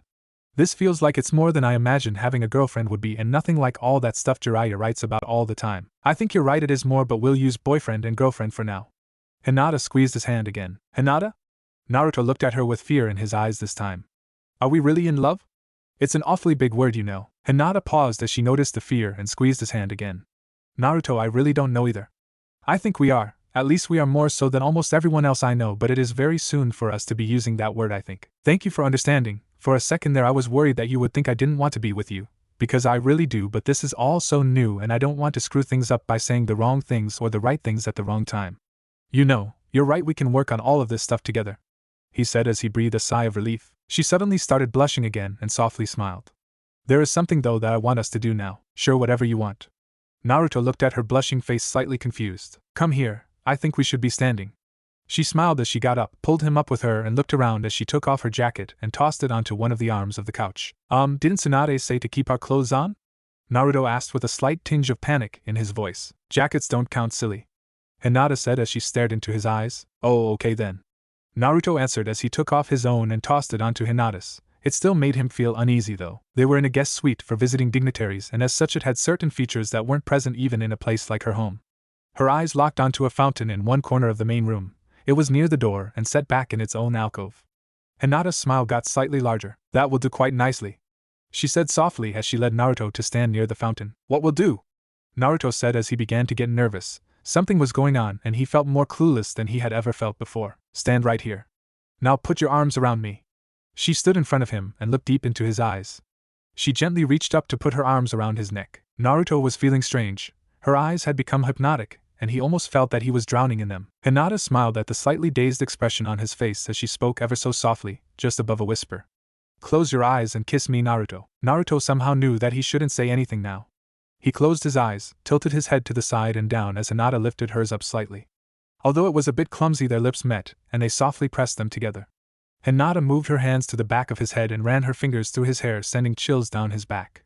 Naruto slowly began to caress the small of her back with his left hand to send a slight tingle up her spine. Hinata shifted slightly and grabbed the back of his head and forcefully pressed her lips firmly into his. She ran her tongue between his lips, slowly forcing them to open slightly. Her tongue pressed in and she ran it over the edges of his teeth for a brief moment before going deeper to softly touch his tongue with hers. Naruto's eyes popped open in surprise and he watched as Hinata slowly opened her own. She pulled her tongue back to her own mouth and pulled slightly away to end their first kiss. Naruto was completely stunned. He couldn't think anymore, he just simply seemed to be falling forever into her endless eyes. He swayed slightly and suddenly lost his balance, falling onto his rear end right in front of her. This got a giggle out of Hinata. Well, I think we didn't screw that up, she said as she continued to giggle. Naruto slowly became aware of his surroundings and realized he was on the floor. He looked up at Hinata, who was still standing over him. He couldn't help but notice that her shirt was short and therefore open at the bottom, and he could see most of her stomach and the edge of her lower ribs. Hinata. Could I? He blushed furiously. Hinata looked down at her boyfriend and saw the intense blush. She suddenly realized that he must be able to see at least part way up her shirt. Although she blushed furiously herself, she was surprised that not only did that not bother her, she actually enjoyed the idea of Naruto looking at her like that. So although she put her hand over the edge of her shirt, it wasn't done as fast as it might have been otherwise. What was that, Naruto? She asked. Well, could I see the scar? He asked in a final rapid burst of words. Oh. Of course, Naruto. Part of her was disappointed that he didn't ask to see more, but she knew there would be plenty of time for that kind of stuff later. She slowly lowered herself, bending her knees slightly, and lifted her shirt slightly to expose her lower rib cage. She did keep her shirt tightly against her body though. She figured she had a whole inch of a safety margin before this would cross the line sexually. Well, maybe a half inch. She smiled softly. It was nice to think of without worrying. After all, in every way that she thought really mattered, he belonged to her now, as she belonged to him. Naruto cautiously reached up and touched a small spot that had a few flecks of scar tissue. Is this it? Yes, careful though, that tickles a bit. It doesn't look like much of a scar though. Tsunade said it had healed extremely well. What about your back? Supposedly there's even less scar tissue back there. Can I see that too? Yes, silly. She giggled again as she turned around and lifted the back of her shirt for him. Naruto blushed furiously and thought he was going to fade out again as he spotted the lower edge of the back of her brow. It was a soft lilac or lavender lace that perfectly matched her eyes when they weren't the complete white like the times she was using her Byakugan. Burying those thoughts before they could really start, he reached out again and softly circled a small spot on her back with his index finger that he thought had a fleck of scar tissue. Is this it? He asked. Hinata giggled a little more. Yes, and stop that, it tickles. Naruto was seized by a sudden impulse. He put his hands on her hips and while pulling her back slightly, he craned his neck a bit and reached out with his lips to softly kiss the single speck of scar tissue. Hinata squealed and jumped up out of his grasp, spinning around to face him. Her cheeks flashed crimson. Hey! That really tickled. she said, but with a large soft smile as the color of her blush faded to a soft red. Well, I figured it's a boo-boo that I could kiss and make it all better. He grinned wildly as their eyes locked. If you want, I could stop kissing you. Don't you dare even think that. Naruto-chan. She smiled, knowing he was simply teasing her, and she could tease him back. Naruto-chan? Aren't I a little old for that? Naruto was somewhat stunned. Well, I guess so. Hinata smiled with a slightly evil look. Maybe you should just think of yourself as my little Naruto-chan. Hinata-chan, see, it's okay for you to use it. But you're a girl, so you finally noticed after all these years. Well, I guess I really am a little on the dense side. He muttered while his cheeks colored slightly. How about I just call you Na-chan? Maybe Naru-chan? Hinata's grin grew into a full smile. Well, that's certainly a bit better, but isn't it a little intimate? Naruto began to blush brighter. Do you see anyone else here? Hinata's own smile grew as her voice took on a husky, sultry edge that he had never imagined could come from shy little Hinata, but that didn't stop it from sending chills throughout his body. You know, I vaguely remember that you were a shy girl who had a lot of trouble talking. He finally said after staring at her for what seemed to be hours. Naruto. Hinata suddenly became serious as she reached down and took Naruto's hand in her own. I think that was only because I was afraid that if I said something wrong you wouldn't like me. Now that I know that's nothing to worry about, I'm not afraid of that anymore. Even my stutter is gone. You know, I think it'd be a good idea for you to get up off the floor. I don't know about that. I'm not sure if my legs work yet. Maybe you should come down here. He tugged slightly on her hand, but she resisted. I don't think so. I'm sure you can stand. I bet I could make it worth your while. She softened her smile and stared intently yet somehow softly into his eyes. Naruto scrambled up. Hey, look at that, you were right. Of course I was silly. Hey! Wait a second. How did you get to be the one in control here? Hinata smiled slyly and pulled him into a fierce hug. She wasn't sure if she should continue teasing him or kiss him again. Before she could decide, his stomach growled rather noisily. Looks like I'm not in complete control after all. She laughed. I guess we should check the kitchen, he said. A short walk later found them in the small kitchen. Naruto thought it was huge while Hinata thought it was cute. Separating to rifle through the cabinets, Naruto quickly found a nice stockpile of instant ramen. Hey, it looks like someone knew we were going to be staying here, he said with one of his big smiles. Tsunade-sama is very good. Hinata looked over her shoulder and rolled her eyes at the stockpile of ramen. Don't even think that you're only eating ramen. Naruto's eyes grew wide in shock for a brief moment until he remembered that Hinata was a very good cook. Well, as long as you're doing the cooking. Hinata grabbed a small pot, filled it with water and set it up on the stove to quickly boil. I don't think having a cup will hurt your appetite, and it will tide you over until I whip up a quick meal, she said with a smile. A half-hour later they were back on the couch. Naruto had finished both his single cup of ramen along with a rather large amount of food that Hinata managed to cook up surprisingly quickly. It had all been simple fare, mostly rice and some noodles along with a bit of chicken. She knew in this case volume was probably the most important factor. If he was starving after 8 bowls of ramen a mere 4 hours or so earlier, she figured it didn't really matter what she cooked as long as it was hot and plentiful. Sitting on the couch together in a slight daze proved that she had been right. A wave of exhaustion passed over both of them, and before either one of them realized what had happened, they were both lying on the couch together fast asleep. Naruto was up against the back of the couch with one arm under his head and the other wrapped around Hinata holding her hand. About 5 minutes later the door opened to reveal Tsunade, Kurenai and Shikamaru, who was carrying a suitcase. Isn't that cute? Tsunade said softly as she spotted Naruto and Hinata fast asleep cuddled up on the couch. Should we wake them up? Kurenai asked, also in a quiet voice. I think we can leave them like that. Shikamaru, get a blanket and pillow from one of the rooms, please, Tsunade said as she walked over to the couch. They didn't even take off their shoes. Tsunade rolled her eyes as she gently took off first Hinata's and then Naruto's shoes. Either of them so much as stirred at this. Tsunade, seeing Shikamaru return, took the pillow and stuffed it under Naruto's head. He mumbled something incomprehensible as he shifted slightly and pulled the pillow further under his head without waking up. His slight shifting though caused Hinata to slowly open her eyes. She looked around a bit and almost closed them before she realized who was standing in front of her. Her eyes snapped open so widely that Tsunade worried they might actually fall out of the poor girl's head. Hinata inhaled a sharp gasp of air, and her whole face burned with a nearly glow in the dark crimson. Before the young girl could jump up though, Tsunade firmly grasped her shoulder. Sure, you'll wake up Naruto, just relax, everything is fine. Remember, Kurenai-sensei will be in the next room, Tsunade said very softly. Hinata's eyes darted from Tsunade to Kurenai to Shikamaru before she tightly closed them and slowly reopened one of them. Seeing that the three were still there, she sighed and opened her other eye. Tsunade took the blanket from the grinning Shikamaru and draped it over the two of them. Without another word, Tsunade and Shikamaru left, and then Kurenai went off into one of the bedrooms after a smile and a wave. Hinata lay there for several minutes, still unsure whether or not she had imagined the whole thing. She smiled as she shifted slightly, pulling one of her arms out from under Naruto's and laying it back down on top of his arm. Reaching over with that hand, she completely enclosed his hand that she had been holding with her other hand with both of her hands. With a soft sigh, her smile deepened, and a few minutes later she was fast asleep. Naruto woke up a few hours later to a pins and needles sensation in his left arm. He was pretty groggy and forgot where he was for a moment. As he opened his eyes, the first thing he noticed was a mass of black hair that had a bluish sheen to it that really stood out in the dim light. His heart skipped a beat as he realized he had been sleeping with Hinata on the couch. The nervousness didn't last long as the smell of her mixed with her lilac perfume invaded his consciousness and immediately calmed him. Still, he couldn't stay like this. With the utmost care, he slowly extracted his hand from both of hers. He then carefully lifted his arm that she was using as pillow and pushed the pillow he had been using into the space his arm. He then slowly pulled his arm out, leaving her resting on the pillow. Using the skills he acquired climbing trees and walking on water, he stood on the arm of the couch shuffling around their jackets, and slowly walked around the arm until he was able to step onto the floor and walk normally. He glanced at Hinata, who seemed a bit agitated but was still asleep. He started shaking his arm and running it through a few stretching routines. Looking back across the common area, there were actually 2 couches and 4 chairs in the center of the common area with a decent-sized coffee table in the middle. Looking around some more, and he noticed there were several doors off of the common area. 2 near the front door were across from the fountain. That was something he would remember to the end of his days, he knew as he smiled.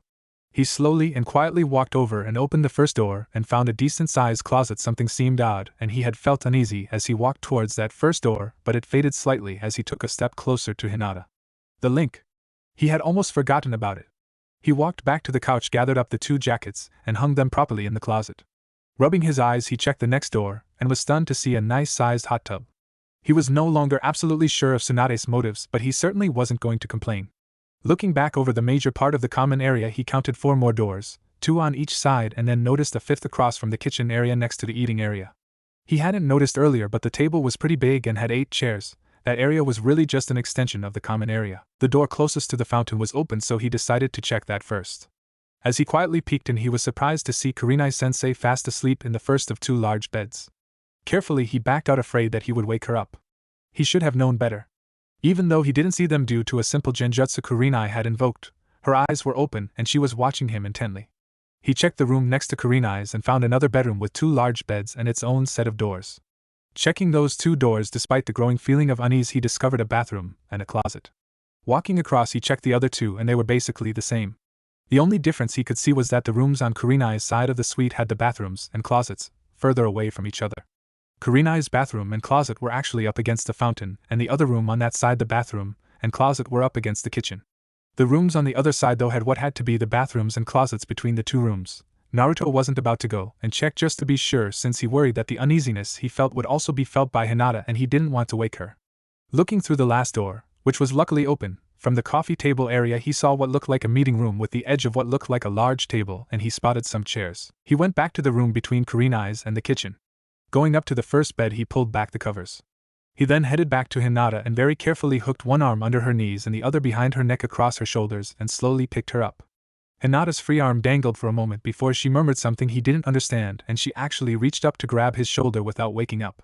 Naruto carefully walked her to the bedroom where he had pulled the covers back and carefully put her down on the bed, and slowly pulled the covers back over her. He quietly left the room and headed to one of the empty ones on the other side of the common area. Every step he took away from her made him more and more apprehensive. As he opened the door on the other side of the common area, he actually felt an odd sort of tug back to Hinata. He suddenly froze as he heard her shuffling around, and he realized she must be feeling this tugging as well. Damn! He cursed quietly but still intently. He gauged the distance of all the beds in relation to each other in all the rooms. Cursing under his breath again, he realized there was only one solution to his problem if he was going to get any decent sleep in a bed instead of staying on the couch. With a nervous gulp, he headed back into Kurenai's room, using every bit of stealth at his command. Sneaking past the apparently sleeping Kurenai, he pulled the covers back on the second bed next to the one he thought Hinata-sensei was sleeping in. Again, drawing on every ounce of stealth in his being, he snuck back out and headed back to the room where he left Hinata. Carefully pulling back the covers again, he picked her up again and softly brought her into the room with Kurenai and carefully put her in the second bed and pulled the covers over her again. He looked down at his girlfriend sleeping and tenderly brushed her hair away from her eyes. This time he leaned over and softly kissed her on her forehead before he turned and snuck back out to the common area. Breathing a great but soft sigh of relief, he finally relaxed slightly, until his stomach growled softly. He eyed the kitchen and figured that even though he was sure he'd seen a few boxes of trail mix bars in one cabinet, there was no way his link with Hinata would allow him to get them without disturbing her. Looking around, he noticed their holsters and belt kits on the coffee table. He had absolutely no memory of either of them taking their gear off, but he was happy to see them. He knew he didn't carry anything in his that would solve his current problems, so he checked Hinata's and smiled when he saw a few more ration bars in her kit. He had always kept extra kunai in his kit, but after this evening he was going to reconsider that. He quickly wolfed down 2 of the ration bars, leaving 1 in her kit. He suddenly yawned and realized that he was still really beat, and it had to be something like 3 or 4 in the morning. Quietly he entered the bedroom closer to the kitchen and crawled into the bed he had tried to leave Hinata in earlier. He smiled as his head hit the pillow because there was the faintest scent of lilacs on the pillow. Before he knew it, he was fast asleep. Kurenai silently got up and looked in on Naruto with a smile on her face. "Good boy, Naruto," she softly whispered. Although boy doesn't really apply to him anymore, she thought. She heard a soft rustling from her room and quickly cast another genjutsu, so she seemingly melted into the wall. Hinata stumbled in, looking distraught, and with her eyes only half open. "Naruto-kun?"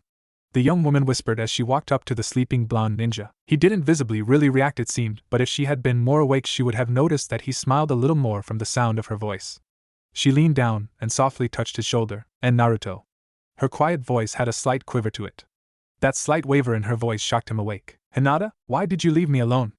Hinata asked as a small tear welled up in her eye. Naruto bolted upright, his eyes wide in panic at the sight of the half-tear. "I'm sorry," he whispered intently as he reached out and took her hand. "I thought it was the right thing to do, you know. I didn't mean or want to leave you alone. Besides, Kurenai-sensei was asleep in the other bed, so you weren't really alone." "She was? I didn't notice. I only knew you were gone." Hinata hesitated for a moment before asking, "Can I stay with you, please?" "Oh." Naruto's eyes grew wide in shock and a small bit of fear. As he looked at her standing there in the semi-darkness on the verge of tears, his heart melted, and he gave her the only answer he could. "Of course you can. You can do whatever you want." "Thank you, Naruto-kun," she said as she climbed into the bed with him. "Besides, I thought we already established that you're the one in control here." "Of course, silly." She gave him a quick little kiss that barely brushed his lips before rolling over and putting her back against his chest. "Well, as long as we keep our clothes on we'll be fine, right? I wouldn't want Tsunade-sama to end our relationship by killing me," Naruto said just before he was overcome by a yawn as he wrapped his arm around her. "I don't think you have anything to worry about." Hinata finished as she almost instantly fell back into a deep sleep with a soft smile, and one final word silently going through her head yet. Naruto smiled as he lifted his arm to pull the covers over the two of them, and put his arm back over her to take her hand. This time having a bit more space and each having their own pillow, he knew he didn't have to worry about his arm falling asleep again. For a few moments though he lay there wide-eyed in shock as the realization settled in that he was in bed with Hinata. It didn't take long though before the faint smell of her body mixed with her lilac perfume completely relaxed him, and he was also fast asleep. Kurenai dropped her genjutsu, shook her head with a smile and silently left the room. She knew Hinata's father would be extremely upset over this, but she also knew there was nothing to worry about. Although the thought of telling him herself crossed her mind, she decided she couldn't do that to Hinata. It certainly would have been entertaining though. Several hours later Kurenai walked in to wake them both up. She chuckled at the bright red faces of the two teenagers and simply told them to join her out in the kitchen for breakfast as she walked out of the room. Naruto and Hinata sat there stunned for a few moments before getting out of bed, sneaking a quick kiss and heading out to the common area. While Hinata and Kurenai went about making a decent breakfast, Naruto polished off an entire box of trail mix bars. They weren't as complete as the ration bars he had earlier, but they were a damn sight tastier. Naruto was intrigued by the two women cooking. He was what he considered a survival cook. Basically, he could boil water. That usually meant instant ramen in a cup, but he would occasionally cook up a batch of rice for himself as well. On extremely rare occasions he would go as far to attempt a nori-wrapped rice ball, but that always turned into a pile of rice on top of a mangled sheet of nori. Breakfast was looking to be quite filling, possibly even for the ravenous blonde ninja. He was actually slowing down his voracious guzzling of food during his third set of helpings, not counting the trail mix bars of course. After seeing how he had been eating since leaving the hospital, Hinata had prepared enough food for Naruto alone that would have satisfied at least a half-dozen people. Kurenai originally started to protest, but Hinata told her to simply trust her. A short time later, as Naruto began work on his fourth complete meal, Kurenai silently admitted to herself that Hinata had been right. There was a short knock on the door. Hinata and Naruto both got up to go together, but Kurenai stopped them and said, "Naruto, I'd like you to try answer the door yourself. I'd like to see the two of you start stretching the limit of this link." "Okay," Naruto mumbled as Hinata simply nodded. He got about halfway to the door when he felt the tugging back towards Hinata. Stopping for a moment to look back, he could see that Hinata was visibly uncomfortable, but otherwise okay. "Go ahead, Naruto. It's like stretching, I would imagine. Just keep pushing and let's see how far you can get." Much to his surprise, he actually made it to the door. Opening it, he was surprised to see both Hanabi and Niji, each holding 2 travel bags. "I think you guys may have overdone things a bit. She's not moving in permanently, you know," Kurenai said as the two entered. "Father figured it was best to send too much than to send too little." Hanabi answered. Fine, then just put everything in the first room on the right there. Please excuse the mess, we haven't had a chance to clean up yet. Naruto closed the door and was about to head back to the table when the door knocked again. He was still feeling ridiculously uneasy, but he turned and answered the door anyway to find Kakashi-sensei and Shikamaru standing there with two of Naruto's travel bags. Kakashi-sensei? Shikamaru? I can't believe both of you are up this early. Well, if you weren't such a headache I wouldn't be, grumbled Shikamaru. I'm always up earlier than this, Naruto. I just changed my plans a little for you, Kakashi said, obviously grinning behind his mask. As Naruto took the two bags from his teacher and friend Hanabi, and Niji came out of the bedroom Kurenai was using. If any of you haven't had breakfast yet, we still have plenty left, and can easily make more, Kurenai said to the crowd. Kakashi and Shikamaru elected to stay while the Hyugas decided to leave. Although Naruto was completely oblivious to it, Kurenai smiled to herself as she watched Niji closely watching Naruto as he deposited his own stuff in the second room. Kurenai was certain that word would get back to Hayashi that Hinata was sharing a room with her sensei while Naruto was in the next room over. As much as she would have enjoyed tormenting Hayashi, she cared too much for Hinata to let anyone know about the real sleeping arrangements, other than Tsunade anyway. Naruto finished off his fifth helping, although it was more of a half helping as the additionally food was split between Kakashi and Shikamaru. Hinata and Kurenai each ate a small amount themselves. Kakashi and Shikamaru each said thank you to the ladies and left. Kurenai told Naruto to clean up the breakfast dishes and the ones left from last night. He was about to summon up a few clones to help him out when Kurenai stopped him. Tsunade doesn't want you to be doing anything that uses chakra until she has had a chance to look you over, she told him to his dismay before she looked to Hinata. I'm going to take a shower and I don't want you helping him either. Yes, Kurenai-sensei.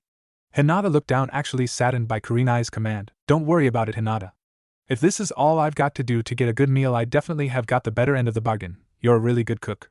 He smiled greatly as he started gathering the dishes into the sink. Kurenai-sensei, is there going to be a problem with Naruto doing the dishes while you are in the shower? Not with these sweets, Hinata. We could run all 4 showers, the sink and fill the hot tub and not have a problem. Hot tub? Hinata squeaked out as Kurenai disappeared. Much to her dismay though, Naruto heard her. It's near the front door, Hinata-chan. Second door across from the fountain. You should check it out, it's huge. Naruto called out over his shoulder as he ran a large amount of soap and water into the sink, creating a huge pile of bubbles. Keeping her back to him to hide her red face, Hinata slowly walked to the hot tub door. Each step she took made her feel more and more uneasy, but it also seemed to be easier to tolerate. She was surprised, as Naruto said it was huge. She figured it could easily hold 8 if not a dozen people. She wasn't sure if she was ready to deal with something like this in any way involving Naruto just yet though. With a great sigh she left the hot tub room and forcibly calmed herself as she headed back to the kitchen. Getting closer to Naruto through their links certainly helped. Naruto seemed to be more intent on making more and more bubbles than actually cleaning anything, it almost seemed. He was certainly scrubbing furiously at the pots and pans, and while the dishes were certainly getting cleaned, Hinata didn't think she'd ever seen so many bubbles before. She smiled impishly as she jumped up to sit on the counter across from the sink. Do you think you have enough bubbles there, Naruto-chan? Naruto froze for a second before slowly turning around with a large-eyed, hurt puppy dog expression. Sticking his lower lip out as he tilted his head down so he seemed to be looking up at her, he said, I thought you weren't going to use that anymore, Hinata-chan. Trying desperately hard not to smile, he made his eyebrows quiver just a bit. Hinata felt as though her heart was melting at the sight of Naruto pouting. Jumping off the counter, she nearly flew the 3 feet to him to grab him into a great hug. I'm sorry, Naruto. I didn't mean to hurt your feelings. I think I'm going to need a kiss for that one. Naruto smiled. Hinata didn't notice there was the slightest touch of mischief to his grin. As she pulled him down to her lips and began to seriously kiss him, he almost completely forgot what he intended to do, but his inner prankster wouldn't let go. As he brought his arms from behind his back, Hinata never saw that both of his hands were full of soap bubbles. He softly deposited them on top of her head and proceeded to lower his arms to encircle her into a hug of his own. For a moment he completely forgot about the bubbles and lost himself in her kiss. Unfortunately, it didn't last long before a small stream of bubbles slowly flowed down her hair and slid over to her cheek. Hinata's eyes sprung open as she felt the warm water and soap.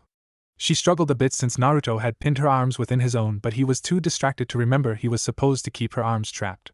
Reaching up, she felt the large amount of bubbles on her head, and she pulled back, ending their kiss. Why you? She said ominously. She suddenly pushed him away so he was back up against the sink. Backing up herself a bit, she suddenly jumped forward and actually jumped on top of him, grabbing his hips with her knees and wrapping her arms around his neck. Naruto was stunned into complete passiveness as once again she locked her lips onto his, and this time she drove his lips apart forcefully with her tongue before she suddenly switched to softly running her tongue along his. She grabbed the edge of the sink and pulled while pressing him down with her kiss. Letting go with one hand, she quietly began to pile more and more of the suds onto his head. His blonde hair was completely covered and suds were beginning to run down his back before he began to realize what was happening. As his eyes popped open, she took a final handful and deposited it on his chin, running her suds-filled hand down his throat and to his chest before she jumped down and started laughing loudly. I can't believe that you're as bad as I am. Naruto realized that he must have much more bubbles than Hinata. Forget that, I think you're worse than I am. I think you're going to get a lot more bubbles now. Naruto grabbed her waist and picked her up and started to turn, fully intending to deposit her completely into the sink. Hinata actually squealed and started giggling because at that very moment, as she went to grab him, she discovered that in some spots Naruto was extremely ticklish. Naruto had to let go with one of his hands in an attempt to grab the edge of the sink so he wouldn't fall down, as Hinata's tickling drove him to laugh hysterically. Unfortunately, he grabbed a pot that he had already cleaned but hadn't finished rinsing the soapy water out of. With a sudden crash, he lost his footing, falling to the floor while pulling the half-full pot of warm soapy water on top of them both. Naruto wound up flat on his back with Hinata sitting on his stomach while one of her hands was on his chest. Both of them were completely soaked and bubbles were spreading out across the floor. Hinata! When I told you not to help him, I didn't mean you should get creative about it and start washing him instead of the dishes, Kurenai said rather loudly as she was suddenly standing over them with her hair in a towel. The two teenagers began to blush as they realized just how bad their situation must have looked. Hinata! You're wearing a white shirt. Get off of him and go get cleaned up, now! Kurenai didn't quite yell, except for that last word, at the young woman, but it was close. Naruto hadn't noticed before, but once Kurenai mentioned the white shirt, he couldn't help but to look down from Hinata's eyes. Not only was Hinata's shirt completely translucent, but the lavender lace of her bra that he had caught a glimpse of the night before was only used for the back support and straps. The cup material itself was extremely sheer. Although the water had turned the material of her bra to a somewhat darker, almost blue color, the sheer material was also very translucent. Naruto could easily see that Hinata's were very erect and the darker flesh around them was impossible to miss. They both felt their faces burn with embarrassment.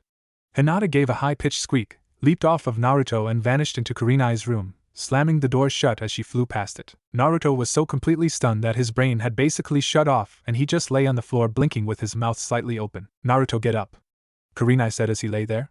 When he didn't move, she continued. Great, just great. Kurenai picked up the pot and stepped over Naruto, quickly rinsed the soapy water out of it and filled it with cold water. She decided to give him one more chance. Naruto, come on, get up now or you're going to regret it. Naruto was still in shock and simply continued to blink. Kurenai shrugged and dumped the pot of cold water on top of him. Naruto started sputtering as he sat up, still blinking though. Go on, Naruto, get showered and changed, we've got to see Tsunade. About 20 minutes later the three of them left the guest facility and headed off to the Hokage Tower. Kurenai quietly smiled as they left and walked to the Hokage's office. Naruto and Hinata were also very quiet as they stole small smiles from each other as they walked the streets hand in hand. Naruto, Hinata and Kurenai arrived at the Hokage's office in short order. Kurenai had Naruto and Hinata wait outside while she went in to talk to Tsunade. Great, just great, Naruto muttered. What's wrong, Naruto-kun? Hinata asked. I bet Kurenai-sensei is giving Granny Tsunade a full report about us. Well, Tsunade-sama already knew that we fell asleep together on the couch. What? Naruto's eyes grew wide as his mouth fell open. She was with Kurenai-sensei when she arrived last night. Oh, and Shikamaru was there as well. Shikamaru too. Great, as if it wasn't bad before. Now it's just a matter of time before everyone knows. Would that really be a bad thing? Hinata said as she looked down sadly. Sensing something was wrong, he looked over to see the sadness in her face. Hinata, I would like nothing better than to let everyone know that we are a couple now. It's just that if word starts spreading around that we're sleeping together in any way, it's only a matter of time before your father kills me, Naruto said as he tightened his grip on her hand. Naruto! Hinata, get in here! Naruto winced as the booming voice of Tsunade reverberated through the closed door. It was quite obvious she had stressed his name a lot more than Hinata's with her yelling. Well, it looks like I'm not going to have to worry about your father now. Naruto stood up, followed by Hinata, who he took in a big hug, gave her a soft kiss on her lips before continuing. I really do love you, Hinata. This time it was Hinata who was stunned into speechlessness. She stood there blinking, not reacting as Naruto pulled her into the Hokage's office. So just what do you have to say for yourself, Naruto? Tsunade immediately demanded. What do you mean? Naruto asked, using every last bit of apparent innocence he could muster. Tsunade paused as she studied the still blinking Hinata. Damn it, Naruto, what have you done to this poor girl now? I didn't do anything, Naruto claimed forcefully before he looked over at his girlfriend. Hinata? Hinata, are you okay? Hinata? Tsunade got up from her desk and walked around to Hinata. Leaning over to stare into the young woman's eyes, she rolled her own eyes before straightening up. She waved her hand in front of Hinata's face and snapped her fingers just in front of her nose. Okay, Naruto, seriously, what did you do? The Hokage asked with a sigh. Naruto looked down sheepishly. I just hugged her, gave her a small kiss and told her that I really loved her. Why in the world did you have to do that now? Well, with the way you were yelling, I thought it might be the last time I would ever be able to say that to her. Tsunade's shoulders dropped and her irritation vanished. Again she rolled her eyes before turning her attention back to Hinata. Tsunade smirked as she reached past Hinata's cheek and under her hair to pinch the bottom of the girl's earlobe. Ouch! Hinata squeaked out as her eyes grew suddenly wide. Welcome back, dear, Tsunade said before turning and heading back to her seat. Tsunade-sama? Hinata asked. Stay with us now, Hinata. Tsunade nodded to Kurenai. I'd been informed of everything that went on after I left last night. I can't say I'm overly pleased with the final sleeping arrangements the two of you came up with, but all things considered it could have been worse. I can't even be really upset with whatever it was that the two of you were doing with the bubbles. Tsunade paused for a moment as the two young ninja were furiously blushing. The two of you are something of a problem. Normally I'd simply give the two of you a few simple guidelines and let things fall where they may. With Hinata being the heir to one of Konoha's most prestigious clans and Naruto being Naruto, things are a bit more complicated. Additionally, the two of you have got the most sickeningly sweet innocence between the two of you. It's actually somewhat hilarious. How Naruto managed to pull that off between his own perverted jutsus and being with Jiraiya for the past few years is a mystery that is far beyond my ability to comprehend. I take it that it is safe to assume that this is the first romantic relationship either of you have really been in, isn't it? Yes. Both said softly together. Great. Tsunade sighed. To be honest, the two of you are in for some difficult challenges ahead of you with this. Let's just say that certain aspects of your relationship are far more advanced than they should be, while other aspects of you both are actually somewhat stunted in their growth, romantically speaking anyway. Normally people your age should have been in at least one if not two relationships by now. Basically, you both have a lot to learn about dealing with someone else like this. You're both a bit over your heads in how much you care for the other, so I'm telling you both to take it easy and be careful. I'm sure that you'll figure it all out somehow, so I'll just leave it with this. I don't care if the two of you are sleeping together. As long as that's all that you are doing.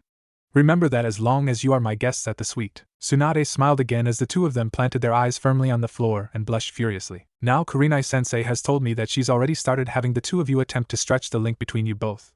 I think it's safe to give it a more through looking at. Tsunade suddenly called out.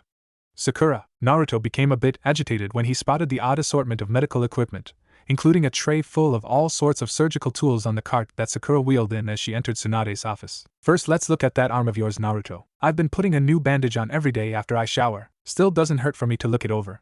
I've been a little concerned that your adventure over in Wind Country may have affected this as well. I only gave it a cursory glance while you were in the hospital. Tsunade unwrapped the lengthy bandage covering almost all of Naruto's right arm.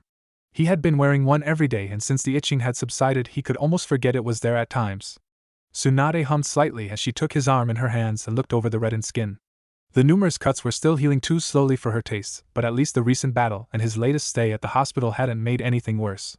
It didn't take long for her to be satisfied and wrap up his arm herself. Well, it could be better, but at least it doesn't seem to be any worse.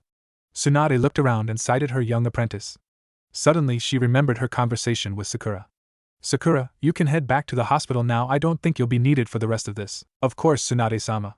The pink-haired Kunoichi said quietly before leaving. Let's see about this link. Hinata, I'd like you to keep watch on it with your Byakugan. Of course, Tsunade-sama. Hinata said before calling out Byakugan. Generally, most links similar to this can be severed with a bit of chakra from a medical specialist. After going over the scrolls Naruto commandeered, I've got a feeling that this one isn't going to be a typical chakra link. Tsunade gathered up her own chakra and felt for the thread. Sensing it after a brief search, she concentrated a burst of chakra from her hand that should have been enough to disrupt and cut the thread.